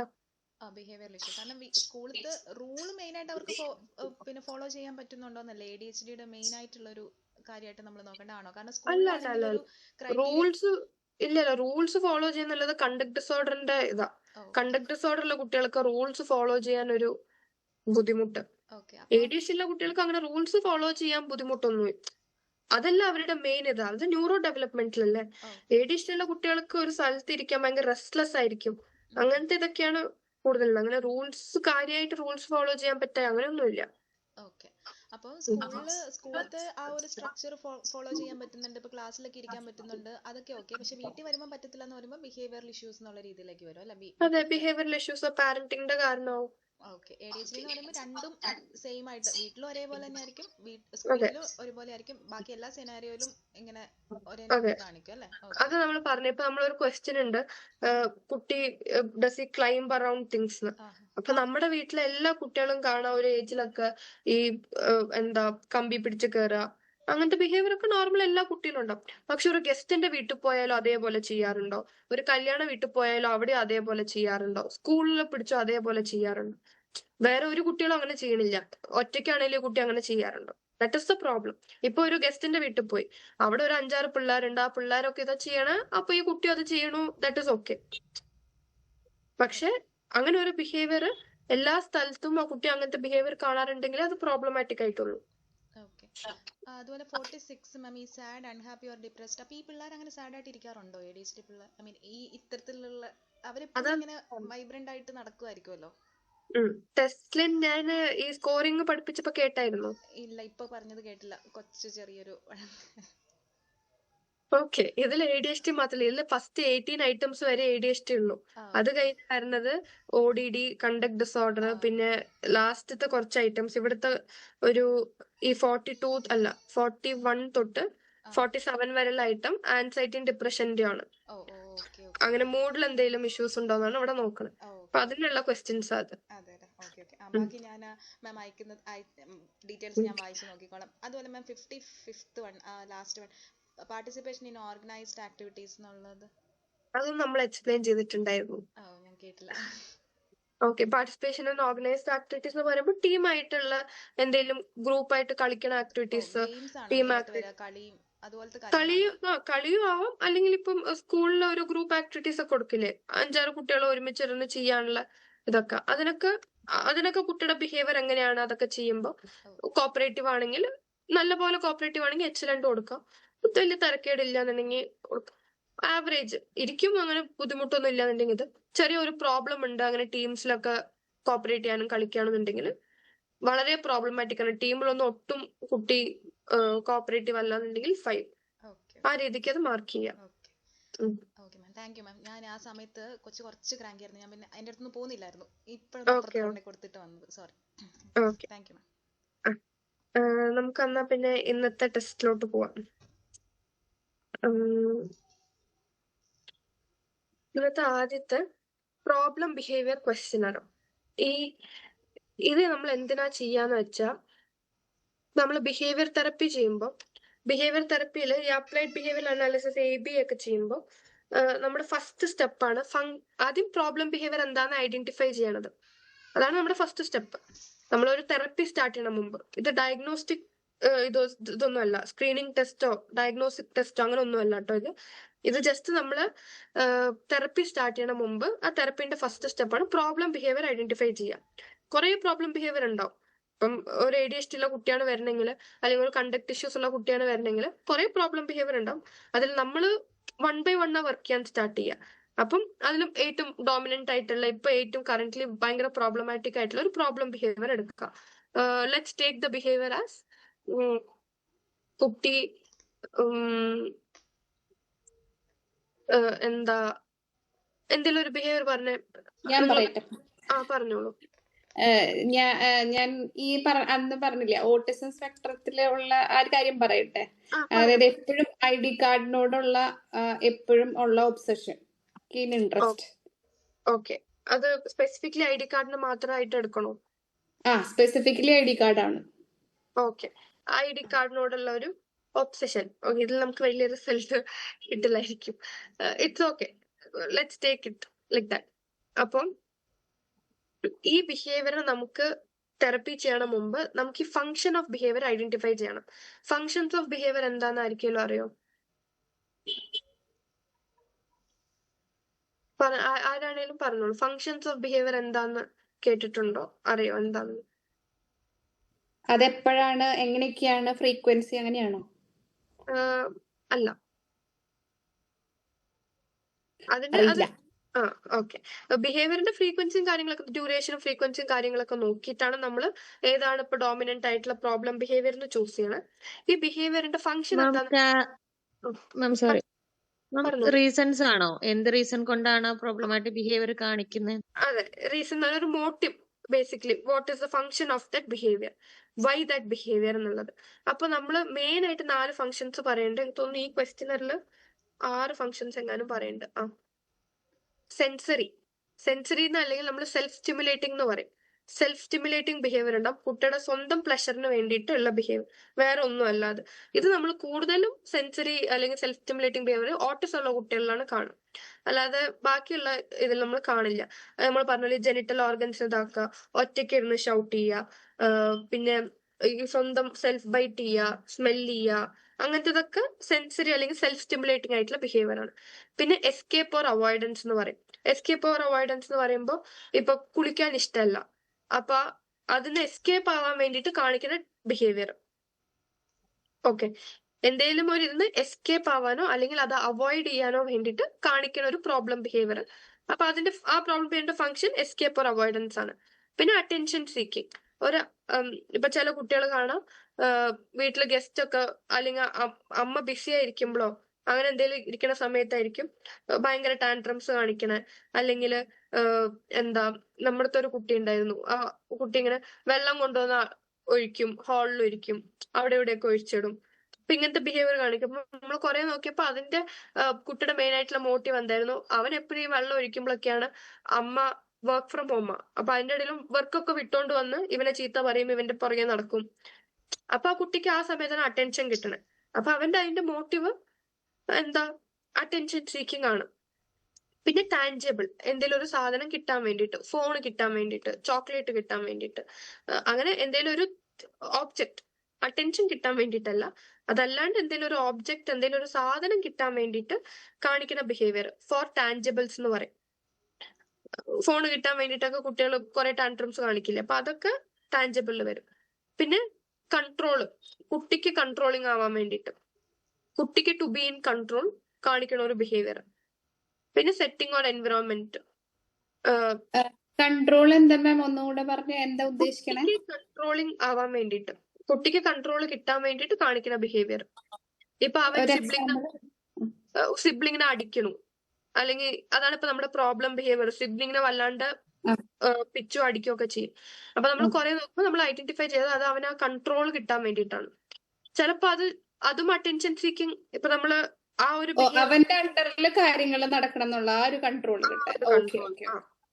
ഇനിയിപ്പോ ആ ബിഹേവിയർ ഇപ്പൊ അറ്റൻഷൻ സീക്കിംഗ് ആണെങ്കിൽ എങ്ങനെയായിരിക്കും, ആ കുട്ടി പിച്ചുമ്പോഴൊക്കെയാണ് പാരന്റ്സ് വന്ന് അറ്റൻഷൻ തരുന്നത്. അപ്പൊ അതിന് വേണ്ടിയിട്ട് ചെയ്യുകയാണെങ്കിൽ that would be attention seeking. അതായത് കുട്ടി ആരെങ്കിലും അടിക്കുമ്പോഴോ പിച്ചുമ്പോഴാണ് കുട്ടിക്ക് അറ്റൻഷൻ കിട്ടണമെന്ന് തോന്നുകയാണെങ്കിൽ അങ്ങനെ ചെയ്യണമെങ്കിൽ അറ്റൻഷൻ സീക്കിംഗ് ആയിരിക്കും, അല്ലെങ്കിൽ കൺട്രോളിങ്. പിന്നെ setting or environment. Setting or environment എന്ന് പറയുമ്പോൾ ചുറ്റുമുള്ള ഇത് കാരണം, അതായത് കുട്ടിയുടെ ആ ബിഹേവിയറിന്റെ റീസൺ കുട്ടിക്ക് ഒന്നും കിട്ടാൻ വേണ്ടിയിട്ടോ അതിന് വേണ്ടിയിട്ടോ അല്ല, അത് ആ എൻവിറോൺമെന്റ് കാരണമായിരുന്നു. ഓക്കെ, ചുറ്റുമുള്ള ഇപ്പൊ സ്കൂളിൽ എല്ലാ പിള്ളേരും, അപ്പൊ ആ സമയത്ത് കുട്ടി അങ്ങനെ ബിഹേവിയർ കാണിക്കേണ്ടത്, അങ്ങനത്തെ എൻവിറോൺമെന്റ് കാരണം കാണിക്കുന്ന ബിഹേവിയർ. അത് നമുക്ക് ഈ ക്വസ്റ്റ്യൻസ് വായിക്കുമ്പോൾ മനസ്സിലാവും. ഇപ്പൊ ഇതൊക്കെ ഓരോ ഫങ്ഷൻസ് ഓഫ് ബിഹേവിയർ. നമുക്ക് ഈ ഫങ്ഷൻസ് ഐഡന്റിഫൈ ചെയ്താലേ അപ്രോപ്രിയേറ്റ് ആയിട്ടുള്ള തെറപ്പി കൊടുക്കാൻ പറ്റും. ഉദാഹരണത്തിന് ഇപ്പൊ ടൈം ഔട്ട് പറഞ്ഞൊരു തെറപ്പി ഉണ്ട്, അത് ആർക്കെങ്കിലും അറിയോ? ടൈം ഔട്ട് ആ പ്രോബ്ലമാറ്റിക് ബിഹേവിയർ കാണിക്കുമ്പോൾ നമ്മൾ മാറ്റി നിർത്തുക, അല്ലെങ്കിൽ ഒരു കോർണറിൽ അങ്ങനെ move the child from that place. Correct, very good. മാറ്റി നിർത്താനുള്ളത് അതിന് ഇൻവിവോ ഉണ്ട്, ഇൻവിട്രോ, അങ്ങനെ 2 ഇതുണ്ട്. അതായത് ഒരു ഇതില് കുട്ടീനെ എൻവിറോൺമെന്റ് തന്നെ മാറ്റി നിർത്തും. അതായത് ഇപ്പൊ പാർക്കിൽ കളിക്കുമ്പോൾ കുട്ടി വേറൊരു കുട്ടീനെ പുഷ് ചെയ്തു, കുട്ടീനെ അടിച്ചു, ആ പ്രോബ്ലം ബിഹേവിയർ അവിടെ കാണിച്ചു. അപ്പൊ നമ്മൾ ചില കുട്ടീനെ മാറ്റിയിട്ട് പാർക്കിൽ തന്നെ നിർത്തും, പക്ഷെ കളിക്കാൻ വിടില്ല. ഓക്കെ, ചില സിനാരിയോയില് ഇതായിരിക്കും കുറച്ചുകൂടെ വർക്ക് ആവുക. ബിക്കോസ് ബാക്കിയുള്ള കുട്ടികൾ കളിക്കണ കാണും, പക്ഷെ ആ കളിക്കാൻ പറ്റാതെ അവിടെ നിൽക്കണം. ഇതൊക്കെ പണിഷ്മെന്റ്. പിന്നെ ഈ ടൈം ഔട്ട് ചെയ്യണത് ജസ്റ്റ് നമ്മൾ കുട്ടിയെ ഇങ്ങനെ പിടിച്ചു മാറ്റുക കേട്ടോ. നമ്മൾ കുട്ടിയായിട്ട് ഓൾറെഡി ഇതൊക്കെ ഡിസ്കസ് ചെയ്യും. ഇനി ഈ ബിഹേവിയർ ഇനി എവിടെ കാണിച്ചാലും തന്നെ 5 മിനിറ്റ് ഇങ്ങനെ മാറ്റി നിർത്തും.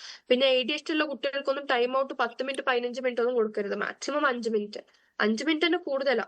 2-3 മിനിറ്റ് ഒക്കെ മാറ്റി നിർത്താൻ പാടും. ബിക്കോസ് അതിനപ്പുറം അവർക്ക് it will be difficult for them. പിന്നെ അത് അവര് കോപ്പറേറ്റ് ചെയ്യില്ല, എന്തായാലും കോപ്പറേറ്റ് ചെയ്യില്ല. അപ്പൊ അവർക്ക് 1 മിനിറ്റ് ഒക്കെ പണിഷ്മെന്റ് തന്നെ വലിയ പണിഷ്മെന്റ് ആണ്. അത് മാറ്റി നിർത്തിയാലും കുറച്ച് കഴിയുമ്പോ പിന്നെ അവിടെ കിടന്നുള്ള പ്രശ്നങ്ങളായിരിക്കും. അപ്പൊ വീണ്ടും അടുത്ത റൂള് തെറ്റിച്ചു എന്നുള്ളൊരു ഇതായിരിക്കും. ഓക്കെ. അതെ. അപ്പൊ ADHD, പ്രത്യേകിച്ച് ADHD ഉള്ള കുട്ടികൾ വർക്ക് ചെയ്യുമ്പോൾ അവർക്ക് ടൈം ഔട്ട് ഒക്കെ വളരെ ചെറിയ 90 സെക്കൻഡ്സ് അങ്ങനത്തെ ഒരു ടൈമിനൊക്കെ സ്റ്റാർട്ട് ചെയ്യാം. പിന്നെ മെല്ലെ വേണമെങ്കിൽ അത് ഇൻക്രീസ് ചെയ്ത് വരാം. സിറ്റിംഗ് ടോളറൻസ് ഒക്കെ നമ്മൾ തെറപ്പി കൊടുത്ത് ഇൻക്രീസ് ആകുമ്പോൾ ഇൻക്രീസ് ചെയ്ത് വരാം. പക്ഷെ സ്റ്റാർട്ടിങ് കൊടുക്കുമ്പോൾ 1 മിനിറ്റ് മാറ്റി നിർത്തും, 2 മിനിറ്റ്, മാക്സിമം ഒരു 5 മിനിറ്റ്സ് ഒക്കെ അങ്ങനെയൊക്കെ കൊടുത്താൽ മതി. അതിന്റെ കൂടുതൽ പോയാൽ പിന്നെ അത് എഫക്റ്റീവ് ആവില്ല, കുട്ടികൾക്ക് തന്നെ മടുക്കും. പേര് ടൈം ഔട്ട് തെറപ്പിയോ? ടൈം ഔട്ട് കുറെ ടെക്നിക്സ് ഉണ്ട് നമ്മള് ബിഹേവിയർ തെറപ്പിയിൽ. അത് ടൈം ഔട്ട് പറഞ്ഞ ഒരു ടെക്നിക്കാ. ഓക്കെ, ഞാൻ നെക്സ്റ്റ് ടൈം കേൾക്കുന്നത്. Okay, time out technique. എനിക്കെന്തോ ഇത് മറ്റേ OCD നമ്മളെന്തോ എക്സ്പോഷർ എന്തായിരുന്നു, ERP, അതും ആയിട്ട് റിലേറ്റഡ് ആയിട്ട് ഇത് വരുമോ? ഇല്ല ഇല്ല ഇല്ല, അതായിട്ട് റിലേറ്റഡ്. ഇത് വന്ന് കുട്ടിക്ക് നമ്മൾ പണിഷ്മെന്റ് കൊടുക്കണ പോലെ കുട്ടിയെ പ്രോബ്ലം ബിഹേവിയർ കാണിക്കുമ്പോൾ കുട്ടീനെ അവിടുന്ന് മാറ്റിയിട്ട് ഒരു കോർണറിൽ ഇരിക്കാൻ പറയും. ഇനി നീ കുറച്ചേരം അവിടെ കളിക്കാതിരിക്കുക, അങ്ങനെ പണിഷ്മെന്റ് ആയിട്ട് മാറ്റിയിരുത്തും. ചില സമയത്ത് നമ്മൾ എൻവിറോൺമെന്റിന് മൊത്തം എടുത്ത് മാറ്റിയിരുത്തും. വേറെ റൂമില് ഒരു കോർണറിൽ പോയി ഇരിക്കാനൊക്കെ പറയും. അല്ലെങ്കിൽ ഒരു വീട്ടിൽ ടൈം ഔട്ട് ചെയർ പറഞ്ഞൊരു ചെയർ ഉണ്ടാവും, അതൊരു കോർണറിലായിരിക്കും, അതിൽ പോയി ഇരിക്കണം, അതൊരു പണിഷ്മെന്റ്. അങ്ങനത്തെ രീതിക്ക്, എക്സ്പോഷർ പോലെയല്ല. Okay okay okay. കുട്ടീനെ ബേസിക്കലി നമ്മൾ ആ കുട്ടിക്ക് റിവാർഡിങ് ആയിരിക്കുന്ന എൻവിറോൺമെന്റിന് കുട്ടീനെ മാറ്റിയിരുത്തണം. ഓക്കെ. ഇപ്പൊ കുട്ടിക്ക് എന്താ ഒരു സെൽഫ് സ്റ്റിമുലേറ്റിംഗ് ബിഹേവിയർ ഉണ്ട്. ഓക്കെ. ഈ സെൽഫ് സ്റ്റിമുലേറ്റിംഗ് ബിഹേവിയർ നമുക്ക് ടൈം ഔട്ട് ചെയ്താൽ വർക്ക് ആവും? ഇല്ല. ഇല്ലല്ലോ. ബിക്കോസ് ടൈം ഔട്ടിൽ ഒറ്റയ്ക്ക് ഇരുന്നാലും കുട്ടിക്ക് അവിടെ ഇരുന്ന് ചെയ്യാവുന്നതേ ഉള്ളൂ, അത് എന്ത് ബിഹേവിയർ ആണേലും. ഓക്കെ. അപ്പൊ നമ്മള് അതിന്റെ ഫംഗ്ഷൻ എന്താന്ന്, ഒരു ബിഹേവിയറിന്റെ ഫംഗ്ഷൻ എന്താന്ന് കറക്റ്റ് ആയിട്ട് ഐഡന്റിഫൈ ചെയ്യാതെ വെറുതെ ഒരു തെറപ്പി കൊടുത്തിട്ട് കാര്യമില്ല. ബിക്കോസ് ഓരോ തെറപ്പിക്ക്, ഓരോ ടെക്നിക്കിന് ഓരോ ഇതുണ്ട്. അപ്പൊ ഇന്ന ഫംഗ്ഷന് ഇങ്ങനത്തെ ടെക്നിക്സ് ഉപയോഗിക്കാം, ഇന്ന ഫംഗ്ഷന് ഇന്ന ടെക്നിക്സ് ഉപയോഗിക്കാം, അങ്ങനെ വേറെ വേറെ ടെക്നിക്കാണുള്ളത്. അപ്പൊ നമ്മൾ അതിന്റെ ഫംഗ്ഷൻ മനസ്സിലാക്കാതെ, ഇപ്പൊ ഫോർ ടാഞ്ചിബിൾസ് ആണ്, ഒരു ഫോണിന് വേണ്ടിയാണ് ആ കുട്ടിയെ ബിഹേവിയർ കാണിക്കണം. അപ്പൊ അവിടെ ഫോൺ കൊടുക്കാതിരിക്കണം, ആ ടാഞ്ചിബിൾ മൊത്തത്തിൽ കട്ട് ഓഫ് ചെയ്യണം. പക്ഷെ അത് അതിനു വേണ്ടിയാണെന്ന് മനസ്സിലാവാതെ വെറുതെ ആ കുട്ടീനെ അടിച്ചിട്ട് അവിടെ പണിഷ്മെന്റ് കൊടുത്തിട്ട്, അല്ലെ അവിടെ പോസിറ്റീവായിട്ട് ഇപ്പൊ എന്തെങ്കിലും റിവാർഡ് കൊടുത്തിട്ട് ഒന്നും കാര്യമില്ല. ടോക്കൺ എക്കോണമിയോ അങ്ങനെ വേറെ എന്ത് ടെക്നിക്ക് ചെയ്തിട്ടും കാര്യമില്ല. അപ്പൊ നമ്മള് അതിന്റെ ഫംഗ്ഷൻ കറക്റ്റ് ആയിട്ട് ഐഡന്റിഫൈ ചെയ്യണം, അതനുസരിച്ച് തെറപ്പി കൊടുക്കണം. അപ്പോൾ ഓരോ ബിഹേവിയറിന്റെ ഫംഗ്ഷൻ ഐഡന്റിഫൈ ചെയ്യാൻ വേണ്ടിയിട്ടാണ് ഈ ടെസ്റ്റ്. അതായത് ഈ ക്വസ്റ്റ്യൻസ് അല്ല, ടെസ്റ്റ് അല്ല, ജസ്റ്റ് കുറച്ച് ക്വസ്റ്റ്യൻസ് ആണ്. നമുക്കപ്പോ ഏതാണ് അതിന്റെ ഫംഗ്ഷൻ ഐഡന്റിഫൈ ചെയ്യാൻ വേണ്ടിയിട്ട്. ഇപ്പൊ ഇതില് നെവർ എന്നുണ്ട്, ഇപ്പൊ ക്വസ്റ്റ്യൻ ഉണ്ട്. ഇപ്പം would that behaviour continue to occur if this person were left alone for extended period. ഇപ്പൊ പറഞ്ഞു കുട്ടിക്ക് ID കാർഡ് ആയിട്ട് ഒരു ഒബ്സഷൻ ഉണ്ട്.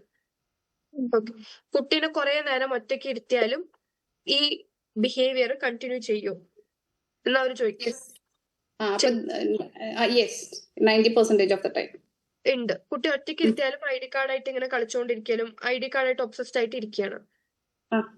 ഓക്കെ. അപ്പൊ ഇത് 5 കൊടുക്കും. പിന്നെ does the behaviour occur, sorry അതെന്റെ കൈ കൊണ്ടാണ്, അതിപ്പോ സ്ക്രീൻ ഒരു വര വന്നില്ലേ? പോയോ? വരപ്പില്ല. ആണോ? Okay okay okay. Does the behavior occur when this person is asked to perform school work or a difficult task? കുട്ടീനോട് ഒരു സ്കൂൾ വർക്കോ ഡിഫിക്കൽട്ട് ടാസ്കോ ചെയ്യാൻ പറയുമ്പോഴാണോ ഈ ബിഹേവിയർ വരുന്നതെന്നുള്ളത്? അല്ല, അങ്ങനെ ഇല്ല. Does this behavior occur when you talk to other people in the room? നമ്മൾ വേറൊരാളായിട്ട് അല്ല, അതായത് വേറൊരാളായിട്ട് സംസാരിക്കുമ്പോഴാണോ ഈ ബിഹേവിയർ വരണേ? അങ്ങനെ ഇല്ല. അത് ഓഫൺ അങ്ങനത്തെ ഒരു ഇതോളൊന്നും ഇല്ല. എപ്പോഴും അത് ചെയ്തുകൊണ്ടേയിരിക്കും. എപ്പോഴും ID കാർഡ്, ഇപ്പൊ നമ്മളടുത്ത് വർത്താനം പറയാൻ ചെന്നാലും നമ്മുടെ ID കാർഡ്, അത് ആരുടെ ID കാർഡ് ആയാലും കുഴപ്പമില്ല, ഇല്ലെങ്കിൽ അടുത്തിരിക്കുന്ന കുട്ടിയുടെ ID കാർഡ്, അങ്ങനെയാണ്. ഇതിലിപ്പോ ഇവര് ചോദിക്കുന്നത് ഡസ് ദിസ് ബിഹേവിയർ അക്കർ, നിങ്ങൾ വേറൊരാളായിട്ട് റൂമിൽ സംസാരിക്കുമ്പോഴാണോ കുട്ടിയുടെ ഈ ബിഹേവിയർ അക്കർ ചെയ്യണേ, അപ്പോഴാണോ അത് കുട്ടി അത് ചെയ്യണേ? അങ്ങനെയല്ല. അല്ല. അല്ല. Does this behavior occur in obtaining something, toy or food, or to participate in an activity? No. അല്ല. Does the behavior occur if the person's agenda is interrupted? കുട്ടിക്ക് ഒരു കാര്യം ചെയ്യണമെന്നുണ്ട്, അതിനെ നമ്മൾ ഇന്ററപ്റ്റ് ചെയ്യുമ്പോഴാണോ കുട്ടിയുടെ ഈ ബിഹേവിയർ വരുന്നത്? ഉദാഹരണത്തിന് ഇപ്പൊ കുട്ടി അത് ഒരു ഷൗട്ടിംഗ് ആണ് നമ്മൾ എടുത്തിരിക്കണമെങ്കിൽ, കുട്ടിക്ക് ഇന്ന സമയത്ത് പുറത്തു പോകണമെന്നുണ്ട്, നമ്മൾ വിട്ടില്ല, അപ്പോഴാണോ ആ പ്രോബ്ലം ബിഹേവിയർ കാണിക്കണമെന്ന് അവർ ചോദിക്കണേ. അപ്പൊ അങ്ങനെ ഒരു സിറ്റുവേഷൻ അല്ല. അല്ല. Is this behavior more likely to occur following a conflict outside the classroom, after a conflict in another class? Basically, no. അങ്ങനെയില്ല, കോൺഫ്ലിക്റ്റിന്റെ ബേസിലൊന്നുമല്ല. Does the behavior occur repeatedly in the same way for prolonged period of time when no one else is around? Yes, it continues. Okay. എത്ര കൊടുക്കാൻ പറ്റും? 1 2 3 4 5 6 5. Okay. Does the behavior take place when any request is made of this individual? ആ കുട്ടിയോട് നമ്മൾ എന്തെങ്കിലും ഒരു കാര്യം ചെയ്യാൻ പറയുമ്പോഴാണോ കുട്ടി ബിഹേവിയർ ചെയ്യണേ? അല്ല. ഒട്ടും അല്ല. Does this behavior occur when you stop paying attention to this person? നമ്മൾ ഈ കുട്ടിയോട് അറ്റൻഷൻ കൊടുക്കാതിരിക്കുമ്പോഴാണോ കുട്ടി ബിഹേവിയർ സ്റ്റാർട്ട് ചെയ്യണേ?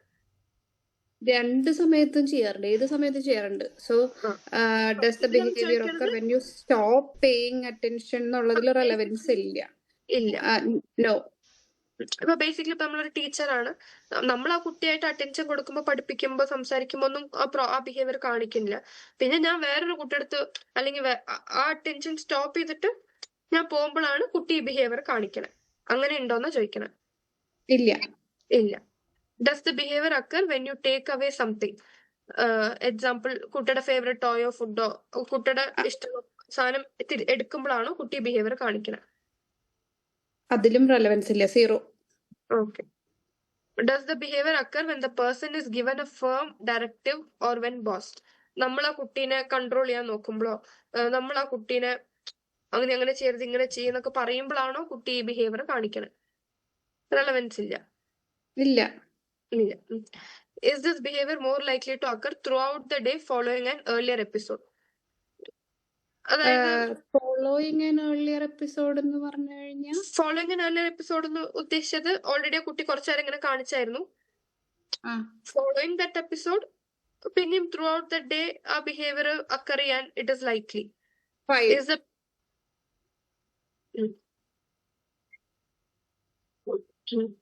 Does it appear that this person engages in the behavior because it feels, tastes, looks or sounds appealing? Yes, 5. Okay. Does the behavior occur during specific academic activities? Academic, അതായത് maths പീരിയഡിൽ മാത്രം അല്ലെങ്കിൽ English പഠിപ്പിക്കാൻ വരുമ്പോ മാത്രം?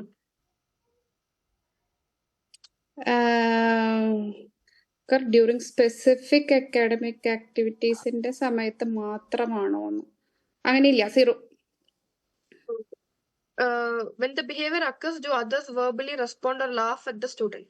കുട്ടി ആ behaviour കാണിക്കുമ്പോ ബാക്കിയുള്ളവര് verbally ആ കുട്ടീനൊക്കെ ചിരിക്കുക അല്ലെങ്കിൽ എന്തെങ്കിലുമൊക്കെ പറയുക, അങ്ങനെ ഒരു അറ്റൻഷൻ? 4 or 5 കൊടുക്കാം. Does the behavior stop occurring after you give this person the toy, food or activity that he or she has requested? Not relevant. Does the behavior increase when caregivers have been inconsistent? Caregivers അതിന് consistently ഒന്നും ഇപ്പൊ നമ്മൾ എന്തെങ്കിലും presently scenario വെച്ചിട്ട് എന്ത് കാർഗിവേഴ്സോ എന്ത് കൊടുത്തിട്ടും കാര്യമൊന്നുമില്ല. അപ്പോ ഇല്ല, ഇല്ലെങ്കിലും ഇത് കുട്ടി കണ്ടിന്യൂസ്ലി ചെയ്തുകൊണ്ടിരിക്കുകയാണ്. Does the behavior seem more likely to occur following an unscheduled event or a disruption in the classroom routine? എന്തെങ്കിലും റുട്ടീൻ തെറ്റുമ്പോഴോ അല്ലെങ്കിൽ പെട്ടെന്ന് എന്തെങ്കിലും ഒരു പുതിയ ഇവന്റ് വരുമ്പോ അങ്ങനെയുള്ള സമയത്താണോ കുട്ടി ബിഹേവിയർ കാണിക്കണേ? ചേഞ്ച് ഇൻ ദ എൻവയോൺമെന്റ് അല്ലെങ്കിൽ ചേഞ്ച് ഇൻ ദ ഇത് വരുമ്പോഴാണോ എന്നല്ലേ? അൺപ്ലാൻഡ് ആയിട്ട് ഒരു ചേഞ്ച് വരുമ്പോ? അല്ല, അങ്ങനെയൊന്നുമില്ല, റെലവെന്റ് അല്ല. When the behavior occurs, does this person appear calm and unaware of anything else going on around him? കുട്ടി ബിഹേവിയർ ചെയ്യുമ്പോ കുട്ടി ആ കാര്യം ചെയ്തിട്ട് കാമാണ്, ചുറ്റുള്ളതൊന്നും കുട്ടി ചെയ്തിട്ട് കാമാണ്. യെസ്, ചുറ്റുള്ളതൊന്നും വലിയ ശ്രദ്ധ ഉണ്ടാവില്ല. ഇല്ല. സോ 4 or 5 കൊടുക്കാം. Okay. Will this person stop doing this behavior if you stop making requests or end an academic activity? Not relevant. Okay. Not relevant. Does it appear this person engages in the behavior to get you to spend time with him or her? No, 0. Does this behavior appear to occur when this person has been told that he or she can't do something that he or she wants to do? No. No, 0. Does the behavior persist even after loss of reinforcement or after a consequence? ഇപ്പം കുട്ടിക്ക് ഇത് ചെയ്യണ കാരണം എന്തെങ്കിലും reinforcement ഉണ്ടെന്ന് വെക്കാം. ഉദാഹരണത്തിന് ഒരു സ്റ്റാറോ ഇതോ ഈ ബിഹേവിയർ ചെയ്യാണ്ടിരിക്കാൻ നമ്മൾ അങ്ങനെ ഒരു ബിഹേവിയർ ചാർട്ടോ എന്തെങ്കിലും ഒക്കെ വെച്ചിട്ട് ആണെങ്കിലും അങ്ങനെയാണോ? അല്ലല്ല. Does this behaviour persist even after loss of reinforcement?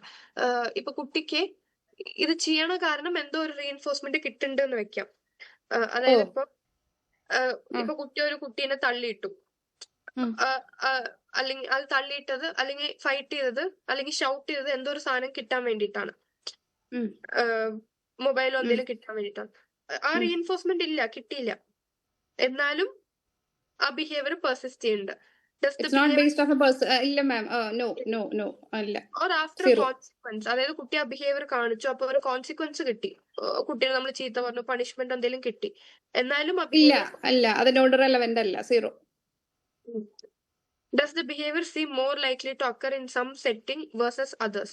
അതായത് in some settings എന്ന് പറഞ്ഞു കഴിഞ്ഞാൽ ഇപ്പം ID കാർഡ് സ്കൂളിലാണല്ലോ ഇടുന്നത്, അപ്പൊ സ്കൂളിലാണ് മെയിൻ പ്രശ്നം.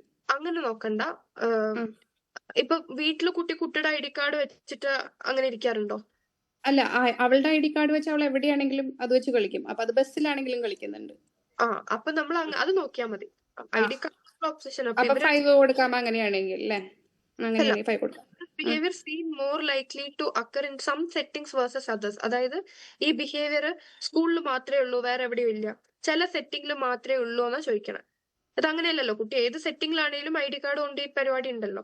ID കാർഡ് കയ്യിൽ കിട്ടുന്നുണ്ടെങ്കിൽ അത് വെച്ച് കളിക്കുന്നുണ്ട്, അത് വെച്ചിട്ട് അതിനോട് തന്നെ പിടിച്ച് കളിക്കുന്നുണ്ട്.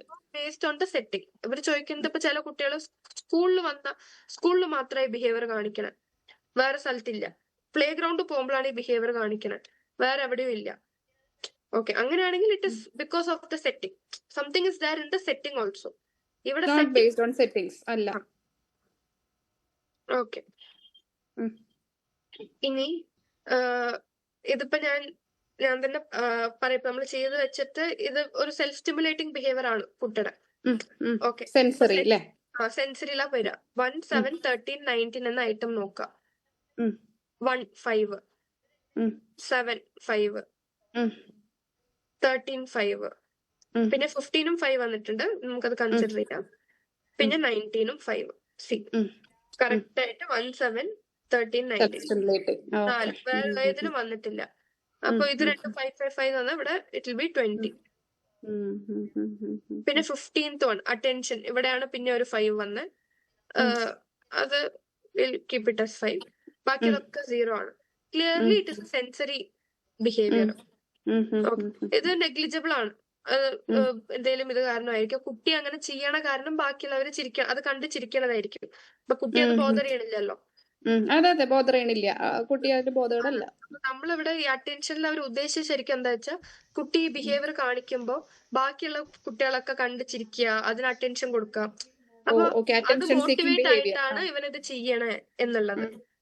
അത് ചില കുട്ടികൾ ക്ലാസ് റൂമിൽ ഇരുന്നിട്ട് എന്തെങ്കിലും ഷൗട്ട് ചെയ്യും, അപ്പൊ ബാക്കിയുള്ളവരൊക്കെ അറ്റൻഷൻ തരും, അത് ഇൻട്രസ്റ്റഡ് ആയിട്ട് അങ്ങനത്തെ ഒരു അത് നമ്മൾ മിസ്ഇന്റർപ്രറ്റ് ചെയ്തതാണ്. That is okay. 5 it is clearly sensory behaviour. കുട്ടി സെൻസിറ്റീവ് ആയിട്ടുള്ള ബിഹേവിയർ ആണ്. അപ്പൊ അതനുസരിച്ചുള്ള തെറപ്പിയും കാര്യങ്ങളും അത് നമ്മൾ കൂടുതൽ ആക്ടിവിറ്റി സ്കെഡ്യൂളിംഗ് ഒക്കെയാ കൊടുക്കുക. ബിക്കോസ് ഈ ബിഹേവിയർ ആക്ടിവിറ്റി സ്കെഡ്യൂളിംഗ് എന്ന് പറയുമ്പോൾ കുട്ടി ഇത് കൂടുതലായിട്ട് ചെയ്യണ സമയം. അപ്പൊ കൂടുതലായിട്ട് കുട്ടി ഇത് ചെയ്യുന്നത് ക്ലാസ് റൂമിലാണ്, ബിക്കോസ് അവിടെയാണ് കുറെ ID കാർഡ്സ് ഉള്ളത്. അപ്പൊ ആ സമയത്ത് കൂടുതലും ബോർഡം കാരണമാണ് കുട്ടികൾ ഇത് ചെയ്യുക. ബോർഡം അവിടെ ഉണ്ടാവും, വേറെ ഇതിൽ തന്നെ വല്ലാണ്ട് ഇതായിരിക്കും. അപ്പൊ ആ സമയത്ത് എവറി 5-10 minutes ഓരോ ആക്ടിവിറ്റി സ്കെഡ്യൂൾ ചെയ്യുക, കുട്ടീനെ അത് ചെയ്യിപ്പിക്കുക, ഇതിനോടുള്ള ആ ടൈം കുറയ്ക്കുക, അങ്ങനെ കുറച്ച് കൊണ്ടുവരിക. സ്ലോലി അത് എക്സ്റ്റിങ്ക്ട് ആവണം ആ ബിഹേവിയർ. മെല്ലെ മെല്ലെ ആ ബിഹേവിയർ എക്സ്റ്റിങ്ക്ട് ആവണം. പിന്നെ വീട്ടിലും പാരന്റ്സിനോട് ആ കുട്ടി ID കാർഡ് കൊണ്ട് കളിക്കുകയാണെങ്കിൽ, ലൈക്ക് വീട്ടിൽ പോയ പാടെ ID കാർഡ് ഊരി മാറ്റി വെക്കാൻ പറയാം. വീട്ടിൽ ഐഡി കാർഡ് ഇടേണ്ട ആവശ്യമില്ലല്ലോ. പിന്നെ ക്ലാസ് റൂമിൽ വരുമ്പോ ഐഡി കാർഡ് ഇട്ട് വന്നോട്ടെ. പക്ഷെ ക്ലാസ് റൂമിൽ ഇങ്ങനെ നമ്മളെ കുട്ടിക്ക് ഓരോ ഷാഡോ ടീച്ചറോ അങ്ങനെ ആരെങ്കിലും ഇതാക്കിയിട്ട് എവറി 5-10 മിനിറ്റ്സ് പുതിയ ആക്ടിവിറ്റീസ് ചെയ്യിപ്പിക്കുക. ക്ലാസ് റൂമിൽ ഇരുന്നിട്ട് ഇത് ചെയ്യണ ബിഹേവിയർ കുറയ്ക്കുക. അങ്ങനത്തെ ഇപ്പൊ സെൻസറി ആയിട്ടുള്ള ഇതിനൊക്കെ നമ്മൾ ആക്ടിവിറ്റി ഷെഡ്യൂളിംഗ് കൂടുതൽ കൊടുക്കുക.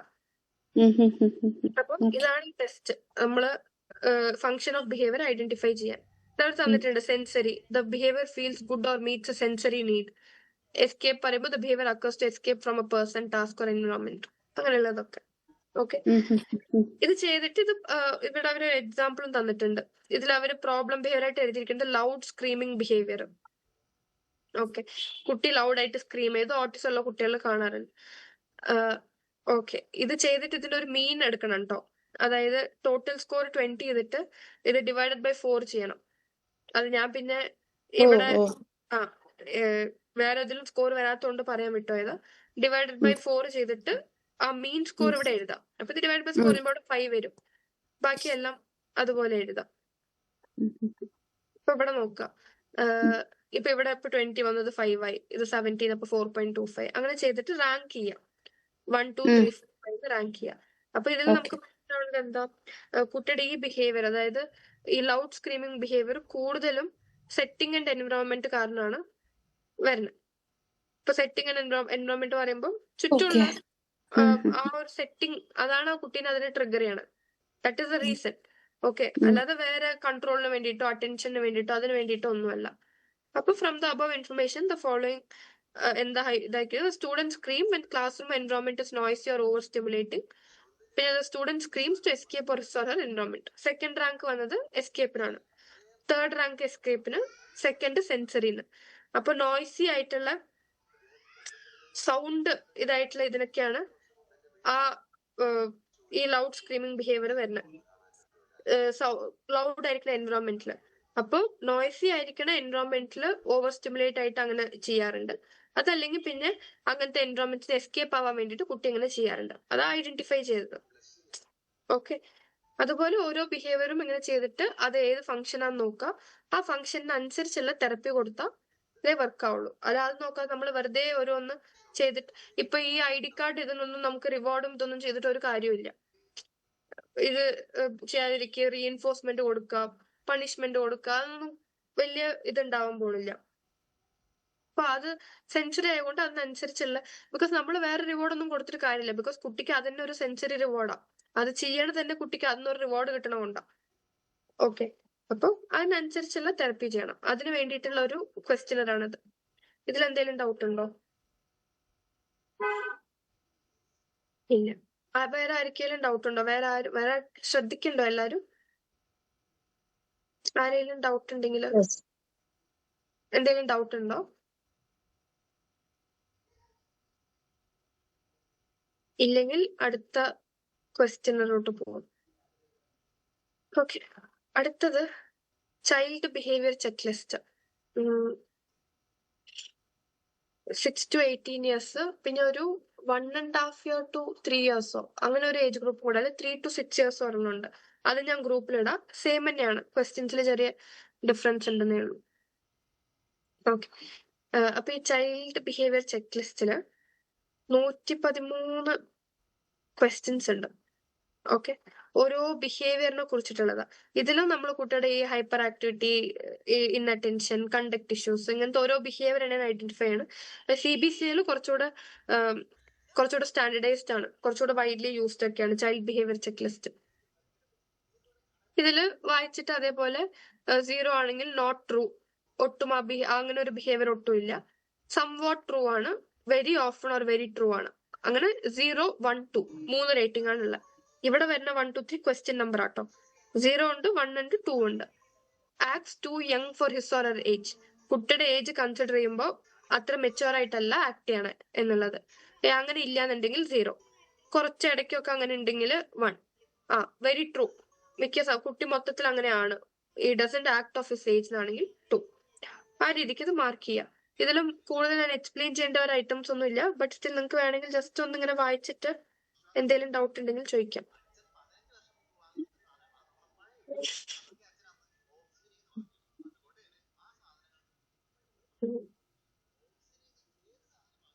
ബവൽ മൂവ്മെന്റ്സ് ഔട്ട്സൈഡ് ടോയ്ലറ്റ് എന്ന് പറയുമ്പോ എന്താ ടോയ്ലറ്റ് ലീക്കായി പോവാറുണ്ടോ, ടോയ്ലറ്റ് പോവാതെ പുറത്ത് തന്നെ ഡ്രസ്സിൽ ടോയ്ലറ്റ് പോവാറുണ്ടോ എന്നൊക്കെ. ബ്രാഗിങ് ഓർ ബോസ്റ്റിംഗ് എന്ന് പറയുമ്പോ പൊങ്ങച്ചം പറയാ, വല്ലാണ്ട് നമ്മള് കുറെ കുട്ടികളിൽ അതൊക്കെ കാണുന്ന ബിഹേവിയർ ആണ്. ബട്ട് അത് ഒട്ടുമില്ല, കുറച്ച് ഇടയ്ക്കൊക്കെ അങ്ങനെ ബിഹേവിയർ ഉണ്ടെങ്കിൽ 1 കൊടുക്കുക, വല്ലാണ്ടുണ്ടെങ്കിൽ 2 കൊടുത്താൽ മതി. നമ്മുടെ അടുത്ത് വന്ന ഒരു കുട്ടി ഉണ്ടായിരുന്നു, ഭയങ്കര കുട്ടിക്ക് 10-11 വയസ്സുണ്ട്. പക്ഷെ കുട്ടിയുടെ അച്ഛൻ അവര് ദുബായിൽ എവിടെയാണ്, അവരുടെ അച്ഛൻ വർക്ക് ചെയ്യണ കമ്പനിയിൽ അവരുടെ ഒരു ബോസ് ഉണ്ട്. അപ്പൊ ഈ ബോസിന്റെ ലൈഫ് സ്റ്റൈലാണ് ഈ കുട്ടിക്ക് ഭയങ്കര അട്രാക്റ്റീവ്. ബോസിന്റെ കാർ, അവരുടെ വീട്, അങ്ങനത്തെ ഇതൊക്കെ ഭയങ്കര ഫാസിനേറ്റഡ് ആണ് അതോട്. അപ്പൊ ഇവൻ എല്ലാരോടും ആ ബോസിന്റെ ലൈഫ് സ്റ്റൈലാണ് ഇവന്റെ ലൈഫ് സ്റ്റൈലിന് പോലെയാ പറഞ്ഞു നടക്കുക. അതായത് നമുക്ക് അവിടെ ഇങ്ങനെ വീടുണ്ട്, ഇതിന്റെ ഭയങ്കര എക്സസീവ് ആയിട്ട് അതിനോട് വല്ലാത്തൊരു ഒബ്സഷനാ കുട്ടിക്ക്. ചെറുതായിട്ട് ഏതെങ്കിലും ഒരു ഫ്രണ്ടിനോട് അങ്ങനെ പറയാന്നുള്ളതല്ല, നമ്മളോടും എല്ലാരോടും അങ്ങനെ പറഞ്ഞു നടക്കുക. അപ്പൊ അങ്ങനെ വല്ലാത്ത ബ്രാഗിങ്ങും ബോസ്റ്റിങ്ങും ആയിട്ടുള്ള സംസാരം ഉണ്ടോ എന്ന് നോക്കാം.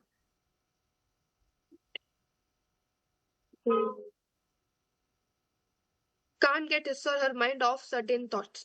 ചില തോട്ട്സിന് കുട്ടിക്ക് മൈൻഡ് മാറ്റാൻ പറ്റാറില്ല, ചില കാര്യത്തിനോട് വല്ലാണ്ട് ഒബ്സസ്ഡ് ആണോ എന്നുള്ളത്.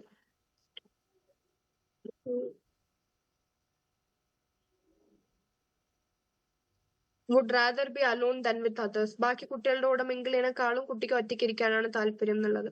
Impulsive or act without thinking. എടുത്തു ചാടി ഓരോ കാര്യങ്ങള് ചിന്തിക്കാതെ ചെയ്യൂ എന്നുള്ളത്. Here sounds that are in there. ചില കുട്ടികൾ ഇല്ലാത്ത സൗണ്ടുകൾ കേൾക്കും, പ്രസന്റ് അല്ലാത്ത സൗണ്ട്സ് കേൾക്കും. നമ്മുടെ ഒരു കുട്ടി ഉണ്ടായി, നമ്മളോട് ഇങ്ങനെ സംസാരിച്ചുകൊണ്ടിരിക്കുമ്പോ പെട്ടെന്ന് ഇങ്ങനെ തിരിഞ്ഞിട്ട് പറയും ഇവിടുന്ന് എന്തോ കേൾക്കുന്നുണ്ട് എന്നൊക്കെ. ഞാൻ അന്നാണെങ്കിൽ ഞാൻ ക്ലിനിക്കിൽ ഒറ്റയ്ക്കായിരുന്നു. ചെറുതായിട്ട് പേടിച്ചായിരുന്നു. അവരുടെ പാരന്റ്സ് ആണെങ്കിൽ 1.5 മണിക്കൂറിന്റെ തെറപ്പി, അപ്പൊ കുട്ടീനെ അവിടെ വിട്ടിട്ട് പോവും, പിന്നെ വന്ന് വിളിക്കാം.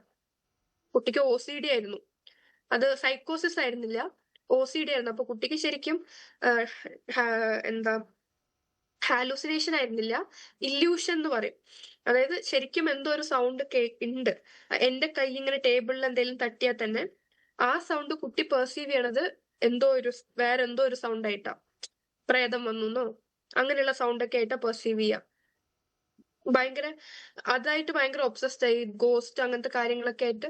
അപ്പം കുട്ടി അന്ന് ഫസ്റ്റ് ടൈം ക്ലിനിക്കിൽ വന്നിട്ട് പോയപ്പം നമ്മുടെ അവിടെ വെൽനസ് ക്ലിനിക്കിന്റെ പുറത്ത് നമ്മൾ ഉള്ളില് ചെരുപ്പ് ഉപയോഗിക്കാറുണ്ട്, ഞാൻ ഉപയോഗിക്കാറില്ല. അവിടെ വേറൊരു സാറ് ഉള്ളിലൊരു ചെരുപ്പും പുറത്തും ചെരുപ്പ് ഉപയോഗിക്കാറുണ്ട്.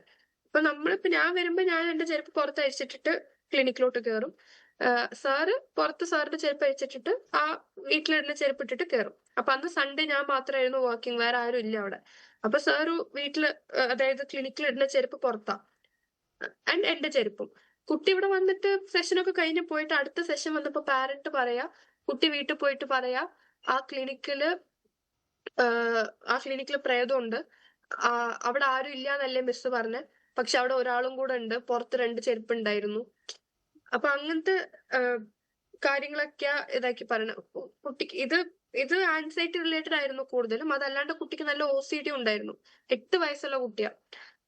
പക്ഷെ വീട്ടിന്റെ ഫ്രണ്ടിൽ കൂടെ ഒരു കാറ് പോയാ അമ്മയ്ക്ക് എന്തെങ്കിലും സംഭവിക്കും എന്നുള്ള തോട്ട് വരും, അങ്ങനത്തെ ഉള്ള തോട്ടൊക്കെ ആയിട്ട്. അപ്പൊ വീട്ടിന്റെ ഫ്രണ്ടിൽ കൂടെ ഒരു കാറ് പോയാ വേഗം ഉള്ളിലോട്ട് ഓടണം, അല്ലെങ്കിൽ അമ്മയ്ക്ക് എന്തെങ്കിലും സംഭവിക്കും, അങ്ങനെയുള്ള തോട്ട്സ് ഒക്കെ ഉണ്ടായിരുന്നു കുട്ടിക്ക്. പിന്നെ അതുപോലെ ദേഷ്യം വന്നിട്ട് ദേഷ്യം വന്നിട്ട് കുട്ടി നല്ല ഡ്രോയിങ്ങും പെയിന്റിംഗ് ഒക്കെ ചെയ്യും, എന്നെയൊക്കെ ഡ്രോ ചെയ്ത് തന്നിട്ടുണ്ടായിരുന്നു. എന്നിട്ട് ആ കുട്ടി ദേഷ്യം വന്നിട്ട് പോയിട്ട് എന്തോ ഇങ്ങനെ വരഞ്ഞതാ. പാരന്റ്സ് അതെടുത്ത് നോക്കിയപ്പോ ഒരു ഭദ്രകാളിന്റെ ഫേസ് വരഞ്ഞ് നാക്കൊക്കെ പുറത്തിട്ടിട്ട് നാക്കൊക്കെ റെഡ് ആയിട്ട്, ശരിക്കും നമുക്ക് കണ്ട പേടിയാവണ പോലത്തെ ഒരു ഫോട്ടോ. കുട്ടി എവിടുന്നാണ് അത് കണ്ടേ ഒന്നും ഒരു ഐഡിയ ഇല്ല. കുട്ടി അങ്ങനെ ഒരു സാധനം കാർട്ടൂണിൽ എവിടെയും കാണാൻ ചാൻസ് ഇല്ല. അങ്ങനത്തെ കുറച്ച് വിയർഡായിട്ടുള്ള കാര്യങ്ങളൊക്കെ ആയിരുന്നു കുട്ടിയുടെ ഇഷ്യൂസ്. അപ്പൊ ആ കുട്ടിക്ക് ഇങ്ങനെ ഹിയറിംഗ് സൗണ്ട്സിന്റെ പ്രശ്നങ്ങൾ ഉണ്ടായിരുന്നു. പിന്നെ വേറൊരു OCD ഉള്ള കുട്ടിക്ക് ഇതുപോലെ പാട്ടൊക്കെ കേൾക്കുമായിരുന്നു.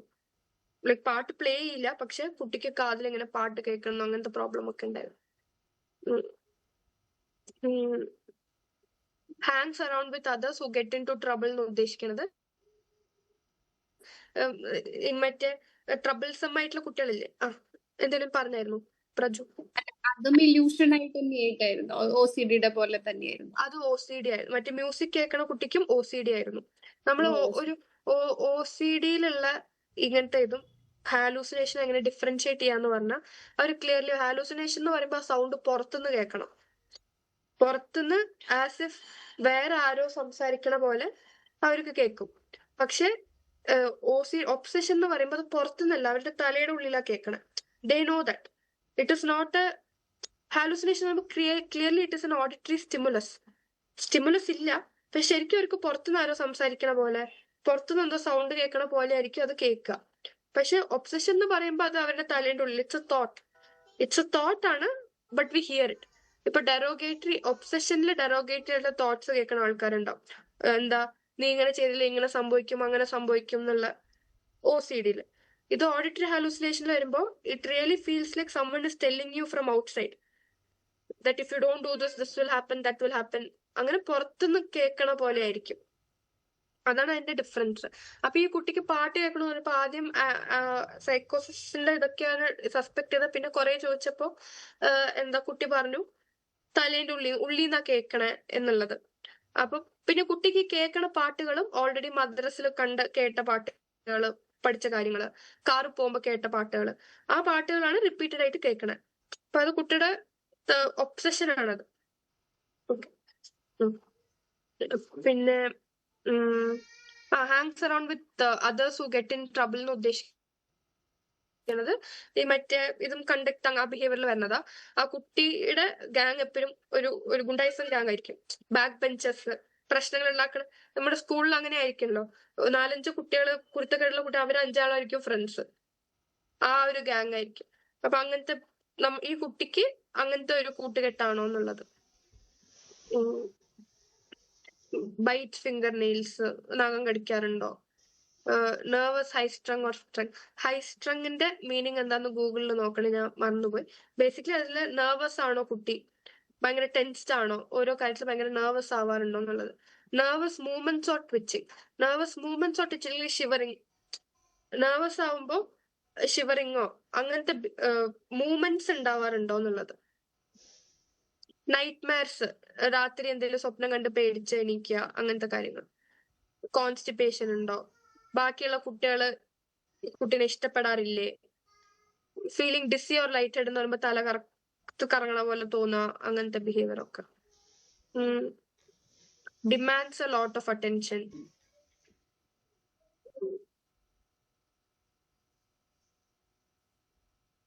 Cruel to animals. എന്റെ അടുത്ത് വന്നൊരു കുട്ടി ഉണ്ടായിരുന്നു, കുളത്തുനിന്ന് മീന് പിടിച്ചിട്ട് ആ മീനിനെ നെക്കി പിടിച്ച് അതിന്റെ വായ കൂടെ അതിന്റെ ഓർഗൻസ് ഒക്കെ പുറത്ത് തെറിപ്പിക്കും, എന്നിട്ട് അതിനെ തിരിച്ച് കുളത്തില് ഇടും. പിന്നെ തേള് അങ്ങനത്തെ ഇതിനെയൊക്കെ പിടിച്ച് പ്ലാസ്റ്റിക് കവറിലിട്ട് എയർ ടൈറ്റ് ആക്കിയിട്ട് അഗർബത്തി കൊണ്ട് ഒരു ഹോൾ ഇട്ടിട്ട് ഉള്ളിൽ ഫുള്ള് പുകയ്ക്കും. അങ്ങനത്തെ ഇതൊക്കെ കാണിക്കണ കുട്ടി. പിന്നെ നമ്മള് കോമൺലി കാണാറ് മറ്റേ പണ്ടത്തെ, ഇപ്പോഴത്തെ കുട്ടികൾ അതില്ല, ബിക്കോസ് ഇപ്പൊ അത് അവൈലബിൾ അല്ല. പണ്ട് മറ്റേ കോഴീന്റെ കളർ കോഴി, ചെറിയ കോഴികളില്ല, അതിന്റെ തല പിടിച്ച് തിരിക്കുക, അങ്ങനത്തെ ബിഹേവിയർ ഒക്കെ. ഓക്കെ, ഇതിലങ്ങനെ അത്യാവശ്യം മീനിങ്സ് വായിച്ചാൽ മനസ്സിലാവണതേ ഉള്ളൂ. ഓക്കെ. പിന്നെ ഇതില് ഓപ്പൺ ആയിട്ടുള്ള സ്ട്രേഞ്ച് ബിഹേവിയർ എന്തെങ്കിലും ഉണ്ടോ, സ്ട്രേഞ്ച് ഐഡിയാസ് എന്തെങ്കിലും ഉണ്ടോ? അപ്പൊ നമുക്ക് അങ്ങനെ സ്ട്രേഞ്ച് ആയിട്ട് തോന്നി എന്തും ജസ്റ്റ് ഡിസ്ക്രൈബ് ചെയ്യാം. ഓക്കെ, അതിന് നമ്മളൊരു റേറ്റിംഗും കൊടുക്കുക, അത് എത്രത്തോളം സ്ട്രേഞ്ച് ആണ് എന്നുള്ളത്.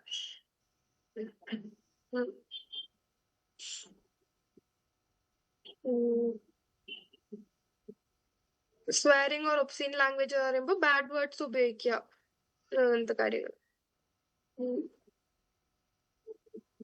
runs away from home, screams a lot,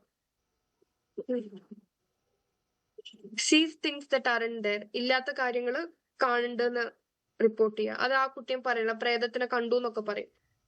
അങ്ങനത്തെ എന്തെങ്കിലുമൊക്കെ ഉണ്ടെങ്കിൽ. ടൊബാക്കോ യൂസ് ചെയ്യണ്ടോ എന്നുള്ള കാര്യങ്ങളൊക്കെ.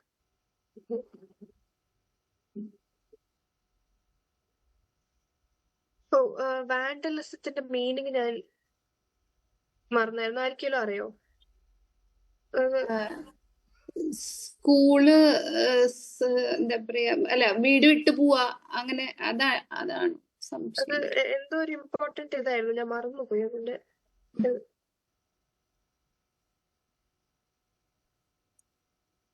Damage to property. Oh okay. Intentional ആയിട്ട് ഡാമേജ് ചെയ്യുക പ്രോപ്പർട്ടീസിന്. Wet self during the day എന്ന് പറയണത് എന്താ, മൂത്രം ഒഴിച്ചു പോവാറുണ്ടോ എന്നുള്ളത്. ഡ്യൂറിങ് ദ ഡേ പറഞ്ഞ ഡേ ടൈം അവേക്ക് ആയിരിക്കുമ്പോ. പിന്നെ ഇത് ഡ്യൂറിങ് ബെഡ് ടൈം. വൈനിങ് എന്ന് പറഞ്ഞാൽ എങ്ങനെ, വൈനിങ് എങ്ങനെ എക്സ്പ്ലെയിൻ ചെയ്യാം? ഇങ്ങനെ ഇറിറ്റേറ്റ് ചെയ്യണ പോലെ ഇങ്ങനെ ഇതാക്കിക്കൊണ്ടിരിക്കില്ല. എന്തേലും ഒരു സാധനം തരില്ല എന്ന് പറഞ്ഞാ അതിന് മുഖം ചുളിച്ചിട്ട് പിന്നെ ഇങ്ങനെ അത് വേണം വേണം എന്ന് ഇങ്ങനെ വൈൻ ചെയ്തോണ്ടിരിക്കാന്ന് പറയില്ലേ, അങ്ങനത്തെ ബിഹേവിയർ. വാശിയല്ല, നമുക്കിങ്ങനെ ഇറിറ്റേറ്റ് ആവും. ഇതിങ്ങനെ പറഞ്ഞിങ്ങനെ ഒരു കരച്ചിൽ, ഒരു ഇങ്ങനെ ചൊറിഞ്ഞുകൊണ്ടിരിക്കാന്ന് പറയും. വലിയ സൗണ്ടിൽ ഇത് ഇങ്ങനെ പറഞ്ഞുകൊണ്ടിരിക്കുക. ഞങ്ങൾ എണ്ണി പറക്കാന്ന് പറയും, ഏത് നേരം എണ്ണി പറക്കൊണ്ടിരിക്കുക അതിനെ കുറിച്ച്. ഓക്കെ, അങ്ങനത്തെ ഇത് stores of two many things that he or she doesn't need. കുട്ടിക്ക് ആവശ്യമില്ലാത്ത കാര്യങ്ങളായിരിക്കും, അതായത് അതൊരു നീഡുള്ള കാര്യങ്ങളായിരിക്കും. അങ്ങനത്തെ കാര്യങ്ങൾ പോലും ഇങ്ങനെ കൂട്ടി കൂട്ടി ഹോർഡിങ് ബിഹേവിയർ എന്ന് പറയും. കളക്ട് ചെയ്ത് വെക്കും. ഇപ്പൊ ചില കുട്ടികൾ ഇപ്പോ എന്താ കോയിൻസ് കളക്ട് ചെയ്ത് വെക്കുക, സ്റ്റാമ്പ് കളക്ട് ചെയ്ത് വെക്കുക, അല്ലെങ്കിൽ എന്തെങ്കിലും സ്റ്റോൺസ് കളക്ട് ചെയ്ത് വെക്കുക. അങ്ങനെ ആ കളക്ഷൻ അതിൽ ഉൾപ്പെടുത്തണ്ട. അതിനൊരു നീഡ് ഉണ്ടാവില്ല, അതിനോടൊരു എമോഷണൽ അറ്റാച്ച്മെന്റ് ഉണ്ടാവില്ല. ഓക്കെ, പക്ഷെ അത് ഇങ്ങനെ കളക്ട് ചെയ്തോണ്ടിരിക്കും. അങ്ങനത്തെ ബിഹേവിയർ ഇതും OCD കാണാറുണ്ട്.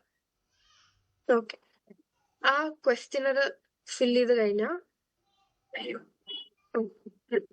ഇതില് ഉണ്ട് അഫക്റ്റീവ് പ്രോബ്ലംസ്. അഫക്റ്റീവ് പ്രോബ്ലംസ് എന്ന് പറയുമ്പോൾ ഇവരുടെ മൂഡ് റിലേറ്റഡ് ആയിട്ടുള്ള പ്രോബ്ലംസ്, ഡിപ്രഷൻ അങ്ങനത്തെ കാര്യങ്ങൾ, അങ്ങനത്തെ ഇതൊക്കെ അഫക്റ്റീവ് പ്രോബ്ലംസിൽ വരും. പിന്നെ ആൻസൈറ്റി പ്രോബ്ലംസ്, ഫിയറും അങ്ങനത്തെ കാര്യങ്ങളൊക്കെ. സൊമാറ്റിക് പ്രോബ്ലംസ് എന്ന് പറയുമ്പോൾ കുട്ടിക്ക് ഫിസിക്കലി എന്തോ ബുദ്ധിമുട്ടുണ്ട്, എന്തെങ്കിലും വേദന, ഛർദി, അങ്ങനത്തെ ഫിസിക്കലി ഉള്ള ബുദ്ധിമുട്ടാണ്. പക്ഷെ അതിന് ഫിസിക്കൽ ആയിട്ടൊരു എക്സ്പ്ലനേഷൻ ഇല്ല, അതൊരു സൈക്കോളജിക്കൽ എക്സ്പ്ലനേഷൻ ആണ്. ആൻസൈറ്റി കാരണം വരുന്ന നോസിയും കാര്യങ്ങളും ഉണ്ടാവും. ചില കുട്ടികൾക്ക് ചില ബോഡി പെയിനും, ശരിക്കും പെയിൻ ഉണ്ടാവും. അത് പെയിൻ ഉണ്ടെന്ന് കള്ളം പറയല്ല, കുട്ടിക്ക് ശരിക്കും പെയിനും ബുദ്ധിമുട്ടും, ചിലപ്പോൾ സ്കിന്നില് ഇഷ്യൂസ് ഉണ്ടാവും, റാഷസ്, അങ്ങനത്തെ കാര്യങ്ങളും ഉണ്ടാവും. പക്ഷെ അതിന് ഫിസിക്കലി ഒരു അതിലൊരു എക്സ്പ്ലനേഷൻ ഉണ്ടാവില്ല. It will be psychological. അതിനാണ് സൊമാറ്റിക് പ്രോബ്ലംസ് എന്ന് പറയുന്നത്. ഒരു കുട്ടി ഉണ്ടായിരുന്നു, എന്ത് കഴിച്ചാലും, അതായത് എന്ത് കഴിച്ചാലും ഫ്രീക്വന്റ് ആയിട്ട് വോമിറ്റിംഗ് ഇതുണ്ടാവും. അപ്പൊ എത്രയോ ഡോക്ടേഴ്സിന്റെ അടുത്ത് വയറൊക്കെ ചെക്ക് ചെയ്ത് നോക്കി, it was not because of any biological issue. അപ്പൊ കുട്ടിക്ക് അത് സൊമാറ്റിക് ആയിരുന്നു ആ പ്രോബ്ലം. അങ്ങനെ ഉള്ള പ്രശ്നങ്ങളൊക്കെ. പിന്നെ അറ്റൻഷൻ ഡെഫിസിറ്റ് ഹൈപ്പർ ആക്ടിവിറ്റി ഉണ്ട്, ഒപ്പോസിഷണൽ ഡിഫിയന്റ്, കണ്ടക്ട് ഡിസോർഡർ ഉണ്ട്. അപ്പം ഇതൊക്കെ നമുക്ക് അവിടെ 0, 1, 2 കിട്ടിയ സ്കോർസ് ഇതിലിടാം. അത് ആഡ് ചെയ്തിട്ട് ഇവിടെ എഴുതാം. ഓക്കെ, ഈ ആഡ് ചെയ്ത് എഴുതിയ സാധനത്തിന് ഈ ഒരു ഗ്രാഫിൽ ഇടാം. ഓക്കെ, ഇപ്പൊ ഇവിടെ ആഡ് ചെയ്ത് കിട്ടിയത് 14 ആണ്. അപ്പൊ ഇത് അവിടെ 14 ഇട്ടു. ഇത് 8, ആൻസൈറ്റി പ്രോബ്ലംസിന് കിട്ടിയത് 8. അപ്പോ ഇത് 8 ഇട്ടു. അങ്ങനെ ഓരോന്നും ആ സ്ഥലത്തില് മാർക്ക് ചെയ്യാം. മാർക്ക് ചെയ്തിട്ട് ഇതിൽ ഒരു ലൈൻ കാണില്ലേ, ഡോട്ടഡ് ലൈൻസ്. ഈ ഡോട്ടഡ് ലൈൻസിന്റെ മുകളിൽ പോയാലാണ് ഇറ്റ് ഇസ് ക്ലിനിക്കൽ റേഞ്ച്.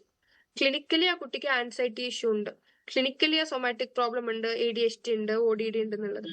അതിന്റെ താഴെയാണെങ്കിൽ നോർമൽ റേഞ്ച് ആണ്, normal level of anxiety, that is normal.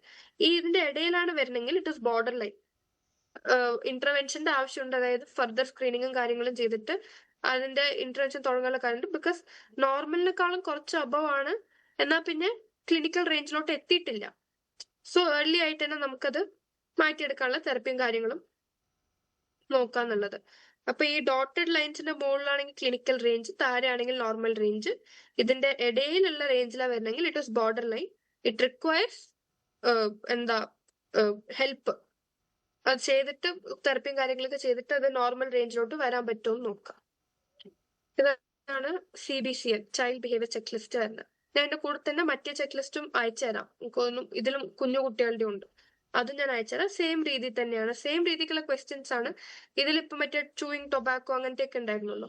അതൊന്നും അതിലുണ്ടാവില്ല. ബിക്കോസ് അത് വളരെ കുഞ്ഞു കുട്ടികളുടെ. ഇതിൽ എന്തെങ്കിലും ഡൗട്ട് ഉണ്ടോ? മാം ആ ബോസ്റ്റിംഗ് ഏതിലാ വരുന്നത്? ബോസ്റ്റിംഗ് നമ്മൾ പറഞ്ഞില്ലേ ഭയങ്കര ബോസ്റ്റിംഗ് വരുന്നത് ODD-യിലായിരിക്കണം. നോക്കട്ടെ, ODD-യിൽ അല്ലെങ്കിൽ CDD-യിലായിരിക്കും വരുന്നത്. അല്ല, OD-യിലാ വരാ.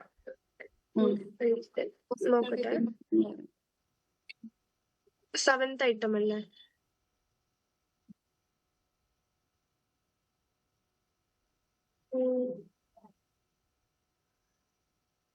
അല്ല, OD-യിലല്ല വരുന്ന. അത് അഫക്റ്റീവ് പ്രോബ്ലംസിലാണ്. അല്ല, അത് പ്രത്യേകിച്ച് ഇത് 4 ഇതിലും അവർ ഇൻക്ലൂഡ് ചെയ്തില്ല. അല്ല, ഇൻക്ലൂഡ് ചെയ്തിട്ടില്ല. കാണാനില്ല. എല്ലാ ഐറ്റംസും അല്ല. അങ്ങനെ ഏതിലെങ്കിലും കണ്ടിട്ടുണ്ടോ സ്പെസിഫിക് ആയിട്ട് ഇങ്ങനെ ഈ ബോസ്റ്റിംഗ് ഉള്ള കുട്ടികൾ? ഓപ്പോസിഷൻ കുട്ടികൾക്ക് വരാറുണ്ട്. കണ്ടക്ട് ഇഷ്യൂസ് വരുമ്പോ നമ്മള് ODD-ന്റെ കുറച്ചുകൂടെ സിവിയർ ഫോമാണ് കണ്ടക്ട് ഇഷ്യൂസ്. അപ്പൊ കണ്ടക്ട് ഇഷ്യൂസ് ഉള്ള കുട്ടികളിൽ കുറച്ചുകൂടി cruel to animals, physically hurt ചെയ്യുക, ഫൈറ്റ് ചെയ്യുക, സ്റ്റീൽ ചെയ്യുക, ഫയർ സെറ്റിങ്, അങ്ങനത്തെ ബിഹേവിയർ ഒക്കെയാണ് കൂടുതൽ കണ്ടക്ട് ഇഷ്യൂസിൽ വരിക. ODD അതിന്റെ കുറച്ച് ലെസ് സിവിയർ ഫോമാണ്.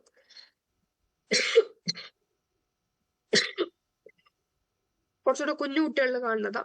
ODD ഉള്ള കുട്ടികൾ ഒരു 12+ ഒക്കെ ആകുമ്പോൾ കണ്ടക്ട് പ്രോബ്ലംസ് ആവും. അത് കണ്ടക്ട് ഇഷ്യൂസിലോട്ട് പോകും.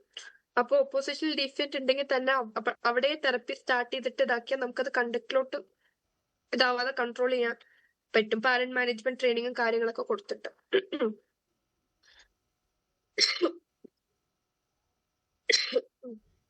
ഓക്കെ, വേറെ എന്തെങ്കിലും ഡൗട്ട് ഉണ്ടായിരുന്നോ? മാം ഡൗട്ട് അല്ല, ഞാൻ ആക്ച്വലി മാം ശ്രദ്ധിച്ചത് എനിക്ക് കറക്റ്റ് ആയിട്ടുണ്ടോ എന്നുള്ള ഒരു കൺഫർമേഷൻ വേണ്ടായിരുന്നു. അത് ഈ ഗ്രാഫ് ഇന്റർപ്രറ്റ് ചെയ്യുന്നത് ഞാൻ അത് പറഞ്ഞോട്ടെ, ചോദിച്ചോട്ടെ. അപ്പൊ അതായത് ഈ ഗ്രാഫില് റെപ്രസെന്റ് ചെയ്യുന്ന നോർമൽ റേഞ്ച് ഉണ്ട്, ബോർഡർ ലൈൻ ഉണ്ട്, ക്ലിനിക്കൽ റേഞ്ച് ഉണ്ട്. അപ്പം ഈ ഓരോ കാറ്റഗറിന്റെ ടോട്ടൽ സ്കോർ എവിടെയാണ് പോയിന്റ് ചെയ്യുന്നത്, ആ ഓരോന്നിന്റെയും റേഞ്ച് നമ്മൾ കൺസിഡർ ചെയ്യുന്നതാണോ? കൺക്ലൂഡ് എങ്ങനെയാണ് ചെയ്യുക? കൺക്ലൂഡ് പറഞ്ഞാൽ നമുക്ക് ഇതിൽ ഇതിൽ ഏത് പ്രോബ്ലം ആണ് ക്ലിനിക്കൽ റേഞ്ചിൽ ഉള്ളതെന്ന് അറിയാം, ഏതാണ് നോർമൽ റേഞ്ചിലുള്ളത് നമുക്ക് വിടാം. അങ്ങനെ ഏത് പ്രോബ്ലം ക്ലിനിക്കൽ റേഞ്ചിലുള്ളതെന്ന് ഐഡന്റിഫൈ ചെയ്യാൻ പറ്റും. ഇപ്പൊ ഈ കുട്ടിയുടെ എക്സാമ്പിൾ വെച്ച് നോക്കുമ്പോൾ അഫക്റ്റീവ് പ്രോബ്ലംസും ആൻസൈറ്റിയും ODD-യും, ഇത് മൂന്നും ODD-യും കണ്ടക്റ്റും ചെറുതായിട്ട് എല്ലാം ക്ലിനിക്കൽ റേഞ്ചിലാണ് വരുന്നത്. സൊമാറ്റിക് പ്രോബ്ലംസ് ഇതിൽ വരുന്നുണ്ട്. ആകെ ADHD മാത്രമേ ഇല്ല എന്ന് നമുക്ക് ഉറപ്പിച്ച് പറയാൻ പറ്റൂ. Okay okay okay. അപ്പൊ അതൊരു ഡയഗ്നോസിസ് ആയിട്ട് വരുമോ? ഇല്ല, ഇത് ചെക്ക് ലിസ്റ്റ് ആണ്.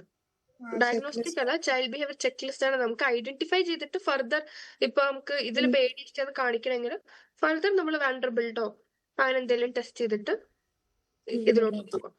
അല്ല മാം, ഈ ODD-യിലും വെയിറ്റ്, ആൻസൈറ്റിയിലും വെയിറ്റ്, അപ്പൊ യൂഷ്വലി നമ്മളിപ്പം അങ്ങനത്തെ ഒരു ഫിയർഫുൾ ആയിട്ടുള്ള ODD വരണമെങ്കിലേ, ഓപ്പോസിഷൻ ഡിഫൻസ് വരണമെങ്കിൽ അങ്ങനെ ഒരു ഫിയർ കുറച്ച് കുറവായിരിക്കില്ലേ അവർക്ക്?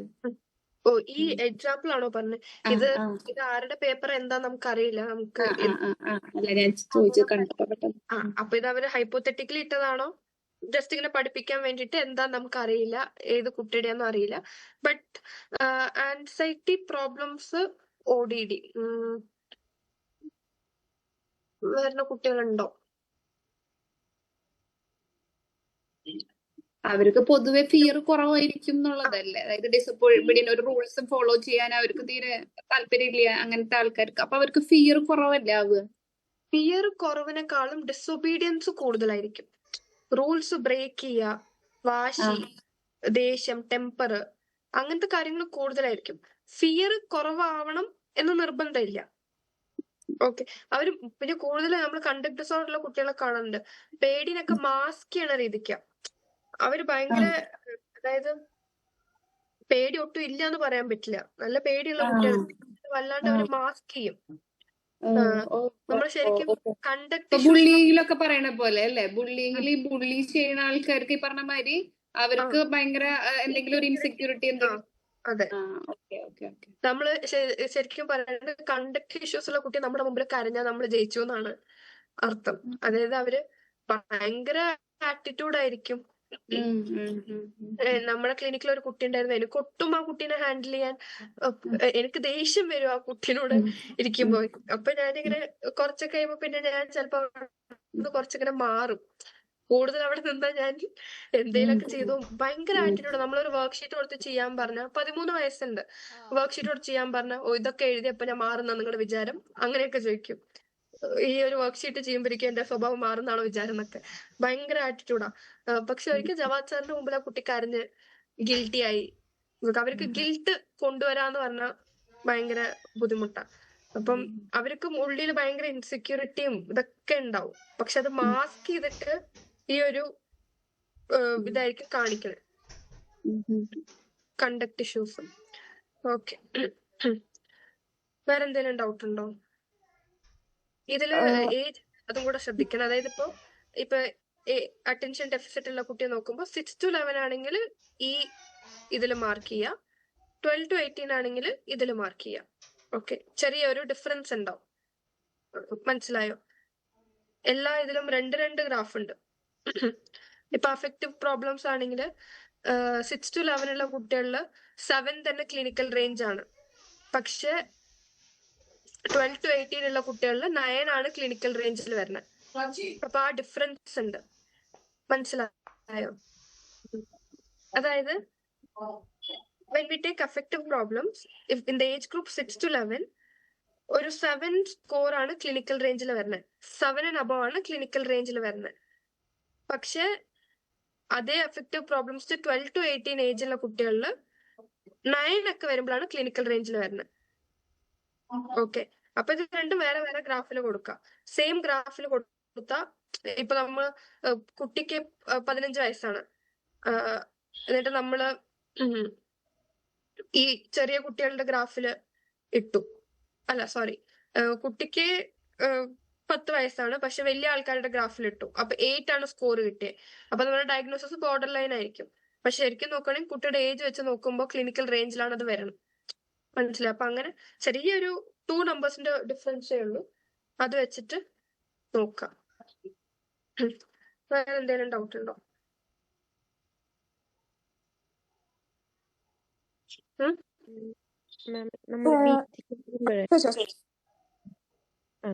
BT തെറപ്പിക്കൊക്കെ വരുമ്പോ നമ്മളിപ്പോ കേസ് സ്റ്റെമസ് ഒക്കെ എടുത്തു കഴിഞ്ഞിട്ട് ഈ പ്രോബ്ലം ബിഹേവിയർ ക്വസ്റ്റ്യൻ ഒക്കെ ചെയ്യിപ്പിച്ച് നോക്കണം.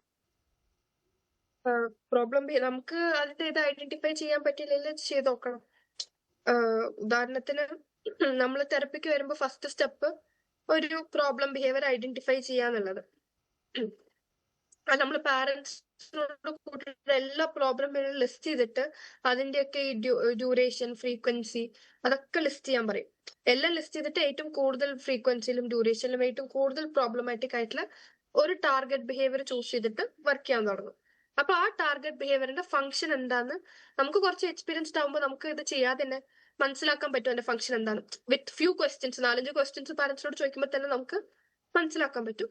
അല്ലെങ്കിൽ കുറച്ച് സിസ്റ്റമാറ്റിക് ആയിട്ട് ചെയ്യുകയാണെങ്കിൽ ക്വസ്റ്റ്യനർ ചെയ്ത് നോക്കാം, ഏത് ഫംഗ്ഷൻ ആണ് കൂടുതൽ സ്കോർ വരുന്നതെന്ന് നോക്കാം. എന്നിട്ട് നമുക്ക് അത് രീതിക്ക് ചെയ്യാം. പിന്നെ കുറെ ബിഹേവിയർ തെറപ്പി ടെക്നിക്സ് ഉണ്ട്. അത് നോക്കിയിട്ട് ഏതാണ് ഇന്ന ഫംഗ്ഷൻ ഓഫ് ബിഹേവിയറിന് ഏത് ടെക്നിക്ക് അപ്രോപ്രിയേറ്റ് എന്ന് നോക്കാം. വർക്ക്ഔട്ട് ചെയ്യാം. എല്ലാ ടെക്നിക്കും എല്ലാ കുട്ടികളിലും വർക്ക് ആവണമെന്നും നിർബന്ധമില്ല. ചെയ്ത് നോക്കും കൺസിസ്റ്റന്റ് ആയിട്ട്. പിന്നെ ഈ ബിഹേവിയർ തെറപ്പി ചെയ്യുമ്പോൾ പാരന്റ്സിന്റെ വിചാരം 1 മണിക്കൂർ ഇവിടെ കൊണ്ടുവന്ന് അതൊക്കെ ചെയ്താൽ എല്ലാം റെഡി ആവണമെന്നാണ്. അങ്ങനെയല്ല. ഏറ്റവും മെയിൻ ആയിട്ട് വേണ്ടത് പാരന്റ് മാനേജ്മെന്റ് ട്രെയിനിങ്. നമ്മൾ പാരന്റ്സിനെ മൊത്തം തെറപ്പി പഠിപ്പിച്ചു കൊടുക്കണം, അവരെ തെറപ്പിസ്റ്റ് ആക്കണം. എന്നിട്ട് നമ്മൾ എങ്ങനെയാണോ ഈ ബിഹേവിയർ, കുട്ടി ഈ ബിഹേവിയർ കാണിക്കുമ്പോൾ പാരന്റ് എങ്ങനെയാ റെസ്പോണ്ട് ചെയ്യേണ്ടത്, പാരന്റ് എന്താ ചെയ്യേണ്ടത് എന്നുള്ളതൊക്കെ നമ്മളിവിടെ എന്താണോ ചെയ്യണം അതേ തന്നെ വീട്ടിലും. കുട്ടി ബിഹേവിയർ നമ്മുടെ താഴെ 1 വട്ടമായിരിക്കും ചിലപ്പോൾ കാണിക്കണം, വീട്ടിൽ 20 വട്ടം കാണിക്കണ്ടാവും. അപ്പൊ അവിടെയാണ് അത് ചെയ്യേണ്ടത്. ഇവിടെ മാത്രം നമ്മൾ ചെയ്തിട്ട് ഒരു മാറ്റം ഉണ്ടാവില്ല. അപ്പൊ പാരന്റ്സിനെയും അത് പ്രൈമറി കെയർ ഗിവറിനെ ട്രെയിൻ ചെയ്യിപ്പിച്ചിട്ട് അവിടെയും അതേപോലെ കുട്ടി ഇന്ന ബിഹേവിയർ കാണിക്കുമ്പോൾ നിങ്ങൾ ഇങ്ങനെ റെസ്പോണ്ട് ചെയ്യണം. അതിപ്പോ നമ്മള് വല്ല റിവാർഡ് ആണെങ്കിൽ അത്, പണിഷ്മെന്റ് ആണെങ്കിൽ അത്, what ever it is, time out ആണെങ്കിൽ അത്, അവരും അതുപോലെ ചെയ്യണം. അങ്ങനത്തെ ഇതൊക്കെ കൺസിസ്റ്റന്റ് ആയിട്ട് ഒരു പീരീഡ് ഓഫ് ടൈം ചെയ്തിട്ട് ചേഞ്ചസ് ഉണ്ടോ എന്ന് നോക്കുക. എവറിത്തിങ് ഇസ് ഗോയിങ് റൈറ്റ്, എല്ലാം കറക്റ്റ് ആയിട്ട് ചെയ്യുന്നുണ്ട്, എന്നാലും ചേഞ്ചസ് ഇല്ല എന്നുണ്ടെങ്കിൽ മേ ബി നമ്മൾ ഫംഗ്ഷൻ ഓഫ് ബിഹേവിയർ ഐഡന്റിഫൈ ചെയ്തതിൽ മിസ്റ്റേക്ക് ഉണ്ടാവാം, അവിടെ മിസ്റ്റേക്ക് ഉണ്ടാവും, അത് റീചെക്ക് ചെയ്ത് നോക്കാം. അല്ലെങ്കിൽ കുട്ടിക്ക് maybe this is not working for some reason, വേറെ ഉള്ളത് എന്തെങ്കിലും ട്രൈ ചെയ്ത് നോക്കാം. ഞാൻ എൻ്റെ ഒരു ക്ലയന്റിന് നമ്മൾ യൂഷ്വലി ആദ്യം ഞാൻ പോസിറ്റീവ് റീഇൻഫോഴ്സ്മെന്റ് ആണ് ട്രൈ ചെയ്യാൻ നോക്കുക. അത് ചെയ്തിട്ട് ഒരു മാറ്റവും ഇല്ല കുട്ടിക്ക്. കുട്ടിക്കൊന്നും വേണ്ട, ഒരു റീഇൻഫോഴ്സ്മെന്റ് വേണ്ട, ബിക്കോസ് ആവശ്യത്തിന് അധികം സാധനങ്ങൾ ഉണ്ട് അവിടെ, ആവശ്യത്തിനധികം കുട്ടിക്ക് വേണ്ടതൊക്കെ കിട്ടിയിട്ടുണ്ട്. അപ്പൊ പിന്നെ നമ്മൾ അടുത്തത് നെഗറ്റീവ് പണിഷ്മെന്റ് യൂസ് ചെയ്യാൻ തുടങ്ങിയപ്പോൾ it started working. Negative punishment പറഞ്ഞാൽ കുട്ടിയുടെ അടുത്ത് ഓൾറെഡി ഉള്ള സാധനങ്ങൾ നമ്മൾ ഓരോ പ്രോബ്ലം കാണിക്കുമ്പോൾ എടുത്ത് മാറ്റും. അപ്പൊ കുട്ടിക്ക് കുട്ടിയുടെ സ്റ്റേഷനറീസിനോടും അതിനോടൊക്കെ ഭയങ്കര അറ്റാച്ച്മെന്റാ. ബ്രദർ അത് എടുത്താൽ തന്നെ ഭയങ്കര ദേഷ്യമൊക്കെയാ. അപ്പൊ കുട്ടീനായിട്ട് സംസാരിച്ച് ഡീലിംഗ് ആക്കി ഓരോ വട്ടം കുട്ടി ബിഹേവിയറിന് ഒരു ബാഡ് വേർഡ് പറയണ ബിഹേവിയർ ഉണ്ടായിരുന്നു കുട്ടിക്ക്. ഓരോ വട്ടം മോളിന് ഇങ്ങനെ പറയുമ്പോൾ മോളുടെ ടേബിളിൽ നിന്ന് സ്റ്റേഷനറി സെറ്റിൽ നിന്ന് എന്തെങ്കിലും ഒരു സാധനം നമ്മൾ എടുക്കും. അത് ഓക്കെ ആണെന്നൊക്കെ ചോദിച്ചു കുട്ടീനോട് പറഞ്ഞ് ഡീലാക്കി നമ്മളൊരു അഗ്രിമെന്റിലോട്ട് വന്നിട്ട് പാരന്റ്സിനോടും പറഞ്ഞിട്ട് അത് ചെയ്യിപ്പിക്കും. അങ്ങനെ ചെയ്യാൻ തുടങ്ങിയപ്പോൾ കുട്ടി പിന്നെയും ആ ഇത് കൺട്രോൾ ചെയ്യാനും ആ ബിഹേവിയർ കുറയാനും ഒക്കെ തുടങ്ങിയിട്ടുണ്ടായിരുന്നു. അല്ലാതെ അതിന് മുമ്പ് ചെയ്തത് ഒരു ദിവസം മൊത്തം മോള് ബാഡ് വേർഡ് യൂസ് ചെയ്യാതിരുന്ന at end of the day നമ്മൾ എന്തെങ്കിലും തരുന്നൊക്കെയാ പറഞ്ഞത്. കുട്ടിക്ക് അതിനോട് വലിയ താല്പര്യമൊന്നും ഉണ്ടായിരുന്നില്ല, ഒന്നും വേണ്ട എന്ന രീതിക്കായിരുന്നു ആ ഇത് ബിഹേവിയർ കണ്ടിന്യൂ ചെയ്യായിരുന്നു. അപ്പം ഓരോ കുട്ടികൾക്ക് എന്താ വർക്ക് ആവണം നോക്കിയിട്ട് നമ്മൾ അതിനനുസരിച്ച് ചെയ്യാം. ഓക്കെ, ഇത് ഇപ്പൊ നമ്മുടെ അടുത്തുള്ള ഫോം ഫീമെയിൽ ഗേൾ ചൈൽഡിന്റെ ഫോം. അപ്പൊ അതിന്റെ സ്കോറിങ് അതനുസരിച്ച് ഡിഫറൻസ് വരും. അതായത് ADHD ഫീമെയിലിൽ നോക്കുന്ന സ്കോറിങ്ങും മെയിലിൽ നോക്കുന്ന സ്കോറിങ്ങും ചെറിയ ഡിഫറൻസ് വരും. ഇത് കോപ്പി റൈറ്റഡ് ആയിട്ടുള്ള ഇതാ. അതായത് ഇതിപ്പം ഇപ്പൊ ഞാൻ പഠിച്ച അവിടെയും അവര് നമുക്ക് ഇത് പ്രൊവൈഡ് ചെയ്തിട്ടുണ്ടായിരുന്നില്ല. പിന്നെ ഇത് നമ്മൾ കോപ്പി ചെയ്യണത് ഇല്ലീഗലാണ്. അതായത് ഇപ്പൊ ഇതിങ്ങനെ ഷെയർ ചെയ്യണതും ഇല്ലീഗലാണ്, അങ്ങനെ ചെയ്യരുത്. അപ്പോ നമ്മുടെ ഇപ്പൊ ഉള്ളത് ഫീമെയിലിന്റെ ഫോം മാത്രമാണ്, മെയിലിന്റെ ഫോം ഇല്ല. നമുക്ക് ജവാദ് സാറിനോട് ചോദിച്ചു നോക്കാം. This is child behaviour check. നമ്മൾ ഏതെങ്കിലും ക്ലിനിക്കിൽ വർക്ക് ചെയ്യുമ്പോൾ അവിടെ ഉണ്ടാവും. ക്ലിനിക്കിൽ വർക്ക് ചെയ്യുമ്പോൾ ഒരു കോപ്പറേറ്റർ ആയിട്ട് അത് മേടിച്ചിട്ടുണ്ടാവും. അവിടെ നിന്ന് വർക്ക് ചെയ്യുമ്പോൾ അത് യൂസ് ചെയ്താൽ മതി. ഓക്കെ, വേറെ എന്തെങ്കിലും ഡൗട്ട് ഉണ്ടോ? എനിക്കൊരു ബേസിക് ക്വസ്റ്റ്യൻ ഉണ്ട്. അതായത് ഞാൻ ഈ ചൈൽഡിന്റെ ഏരിയയിൽ കുറച്ച് ലൈക്ക് ഇപ്പം 2 months ആയിട്ടാണ് ഞാൻ ട്രെയിനിങ് എടുക്കാൻ തുടങ്ങിയത്. അപ്പോ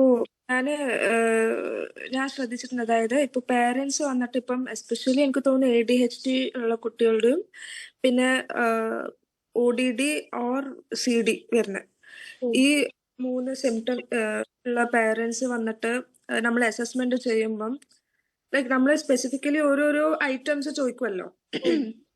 ഓരോ ഐറ്റംസ് ചോദിക്കുമ്പോൾ തന്നെ ദേ വിൽ സേ ഇല്ല ഇതൊന്നും പറഞ്ഞതായിട്ടില്ലല്ലോ, ഇതൊന്നും പറഞ്ഞിട്ടില്ലല്ലോ, നമ്മള് ഇത്രയും കണ്ട ഇത് കാര്യം മാത്രമേ ഉള്ളൂ. അപ്പൊ ഓരോന്ന് ചോദിക്കുമ്പോൾ ദേ റിപ്പീറ്റ്, ലൈക്ക് എനിക്ക് തോന്നുന്നു ഒരു 5 or 6 or 8 times ഇങ്ങനെ അവർ ഇതിങ്ങനെ റിപ്പീറ്റ് ചെയ്ത് പറയും. കൈൻഡ് ഓഫ് അതായത് നമ്മൾ അസസ്മെന്റ് ക്വസ്റ്റ്യൻസ് ചോദിക്കുമ്പം അവർക്ക് ഇഷ്ടപ്പെടാത്ത പോലെയോ അതോ ഒരു മടുപ്പ് പോലെയോ അല്ലെങ്കിൽ ജഡ്ജ്മെന്റൽ പോലെയോ, അത് എങ്ങനെയാണ് ശരിക്കും നമ്മൾ ഹാൻഡിൽ ചെയ്യേണ്ട പാരന്റ്സിന്റെ അടുത്ത് ചോദിക്കുമ്പോൾ? ഇവിടെ തന്നെ ക്ലിയർ ആണ്, നല്ല പാരന്റിങ് ഇഷ്യൂ ഉള്ളതുകൊണ്ടാണ് കുട്ടിക്ക് ആ പ്രശ്നം വന്നിരിക്കണെന്നുള്ളത് തന്നെ.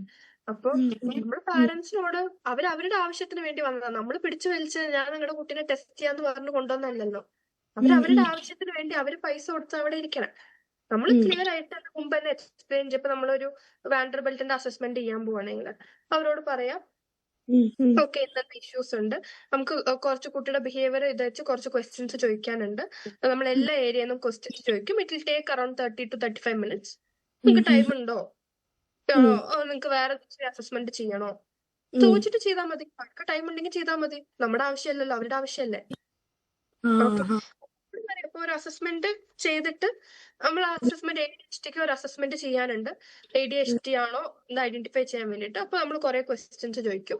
It will take around 45 minutes. നമ്മൾ ഒരു അസസ്മെന്റ് ചെയ്ത് വരുമ്പോഴേക്കും ഇപ്പൊ അതിനുള്ള ടൈം ഉണ്ടോ, അവർ ഓക്കെ വെച്ച് നമുക്ക് ഇന്ന് അസസ്മെന്റ് സ്കെഡ്യൂൾ ചെയ്യാവും, ചോദിച്ചിട്ട് ചെയ്താൽ മതി. ഇപ്പൊ നമ്മൾ IQ ടെസ്റ്റ് ഒക്കെ ചെയ്യുമ്പോൾ കുട്ടീനോട് എന്താ റോക്കും പൊട്ടേറ്റോയും തമ്മിലുള്ള ഡിഫറൻസ് ഒക്കെ ചോദിക്കും. അതിപ്പോ നമ്മുടെ വരുന്നത് 15 വയസ്സുള്ള കുട്ടിയാണെങ്കിലും ചിലപ്പോ നമ്മൾ അതൊക്കെ ചോദിക്കും. അതുകൊണ്ട് ആ കുട്ടി എന്നോട് എന്തിനാ ഇതൊക്കെ ചോദിക്കണമെന്ന് ചോദിക്കാൻ പറ്റില്ല. കുറച്ചൊക്കെ ആ ആൻസർ ചെയ്യേണ്ടതിന് പറഞ്ഞാലും നമുക്കത് മാർക്ക് ചെയ്യാൻ പറ്റും. വി കാണ്ട് അസ്യൂം നോ. ഇപ്പൊ ഇതില് ബെഡ് വെറ്റിംഗിന്റെ ക്വസ്റ്റ്യൻ ഉണ്ട്. പാരന്റ്സ് നമ്മുടെ അടുത്ത് വന്നിട്ട് ഈ 4 പ്രശ്നമേ പറഞ്ഞുള്ളൂ. അപ്പൊ ബെഡ് വെറ്റിംഗ് ഉണ്ടോ ഇല്ലയെന്ന് നമുക്ക് ചോദിച്ചാലേ അറിയാൻ പറ്റൂ. നമുക്കതൊക്കെ അറിയണം. അപ്പോഴേ നമുക്ക് ഒരു ഇതിലോട്ട് എത്താൻ പറ്റൂ. അല്ലെങ്കിൽ അവർക്ക് അങ്ങനെ ഇത് ചെയ്യാൻ താല്പര്യമില്ലെങ്കിൽ പറയും okay what ever we can do, പക്ഷെ നമുക്ക് റിപ്പോർട്ട് ഒന്നും തരാൻ പറ്റില്ല എന്ന്. നമ്മളൊന്നും ചെയ്യാതെ നമുക്ക് ഉറപ്പില്ലാതെ നമ്മളെങ്ങനെ റിപ്പോർട്ട് കൊടുക്കാൻ പറ്റും ഇന്ന പ്രശ്നം ഉണ്ട് എന്ന് പറഞ്ഞിട്ട്? They didn't let us do any assessment. Assessment ചെയ്യണമെങ്കിൽ ടൈം എടുക്കും എന്നുള്ളത് പറയാം അവരോട്. ഓക്കെ, എല്ലാ കാര്യവും നമുക്ക് സ്പെസിഫിക്കലി അറിയണം, എന്നാലേ നമുക്ക് എന്താണ് ഇതിനുള്ള ട്രീറ്റ്മെന്റ് എന്ന് അങ്ങനെ ഡയറക്ട്ലി നമ്മൾ പറയാന്നുള്ളതാണല്ലേ? അതായത് ഇപ്പൊ ഒരു അസസ്മെന്റ് തുടങ്ങുന്ന മുമ്പ് പറയാം, നമ്മളിപ്പോ ഇന്ന് ഇതിന് ഒരു അസസ്മെന്റ് ചെയ്യും. അതിന് നമ്മൾ കുട്ടിയുടെ കുറെ ബിഹേവിയേഴ്സിന് ക്വസ്റ്റ്യൻ ചോദിക്കും. വീട്ടിൽ സ്കൂളിലെ ബിഹേവിയർ, പിന്നെ കുട്ടിയുടെ കുറെ ബിഹേവിയേഴ്സിന് റിലേറ്റഡ് ആയിട്ടുള്ള ക്വസ്റ്റ്യൻസ് നമ്മൾ ചോദിക്കും. അപ്പൊ നമുക്ക് അതിന് പ്രൈമറി കെയർ ഗിവറിന്റെ ആവശ്യമുണ്ട്. അപ്പൊ കുട്ടിയായിട്ട് കൂടുതൽ ടൈം സ്പെൻഡ് ചെയ്യണത് ആരാണ് എന്ന് ചോദിച്ചിട്ട് അവരെ വെച്ചിട്ട് ഇവർക്ക് ഓക്കെ ആണോ, it will take around 30 to 35 minutes, നിങ്ങൾക്ക് ഓക്കെ ആണോ എന്ന് ചോദിച്ചിട്ട് you can start. Okay, clear. Thank you ma'am.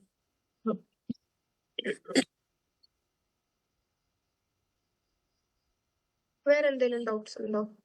പിന്നെ ഇല്ലേ, ഈ ഫങ്ഷൻ ഓഫ് ബിഹേവിയർ ഇപ്പൊ ഫൈൻഡ് ഔട്ട് ചെയ്തിട്ട് അതിനിപ്പോ ഏതൊക്കെ തെറപ്പി കൊടുക്കണം എന്ന് അതിനുള്ള റെഫർ ചെയ്യണ വല്ല ബുക്സ് അങ്ങനെ എന്തെങ്കിലും അറിയാം? ബുക്സ് ഞാനൊരു ബുക്ക് അയച്ചുതരാം. ഒരു ബിഹേവിയർ മോഡിഫിക്കേഷന്റെ ഒരു ബുക്ക് ഉണ്ട്. ഞാൻ ആ ബുക്ക് ഗ്രൂപ്പിലിടാം. അതിൽ കുറെ ടെക്നിക്സും കാര്യങ്ങളൊക്കെ അതിൽ തന്നിട്ടുണ്ട്. അത് വായിച്ചു നോക്കിയാൽ മതി. ഞാൻ ആക്ച്വലി ഫസ്റ്റ് ബാച്ചിലുള്ളത്, അപ്പൊ ആ ഗ്രൂപ്പിലുണ്ടാവും. മനസ്സിലായില്ല ഒന്നുകൂടെ. ഫസ്റ്റ് ക്ലാസ്സിന്റെ ആണോ? ഓക്കെ, ഞാൻ ഇടാൻ പറയാം സാറിനോട്. ഓക്കെ. പിന്നെ ഒരു ഗൂഗിൾ മീറ്റ് സെഷൻ ഉണ്ടായിരുന്നില്ലേ ADHD-യുടെ? അതെ, അത് ഇനി എടുക്കുവോ? അത് എടുത്തു കഴിഞ്ഞു. അത് കഴിഞ്ഞതാണല്ലോ. അപ്പൊ ഞാൻ റെക്കോർഡിംഗ് ചോദിച്ചപ്പോ സാറ് പറഞ്ഞു അത് വീണ്ടും എടുക്കും എന്ന് പറഞ്ഞിരുന്നു.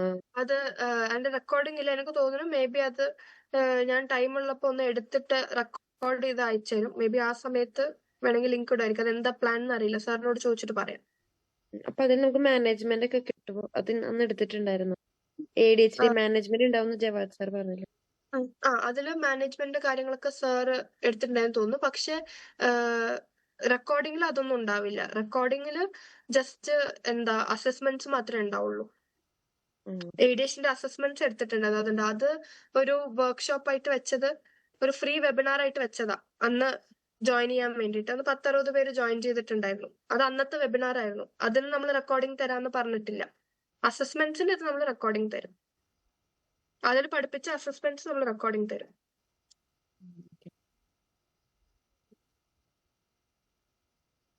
വേറെ എന്തെങ്കിലും ഡൗട്ട് ഉണ്ടായിരുന്നു?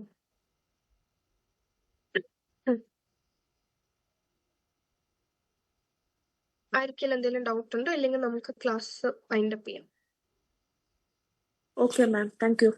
ലീവ് ചെയ്യാണ്. ഓക്കെ. Recording stopped.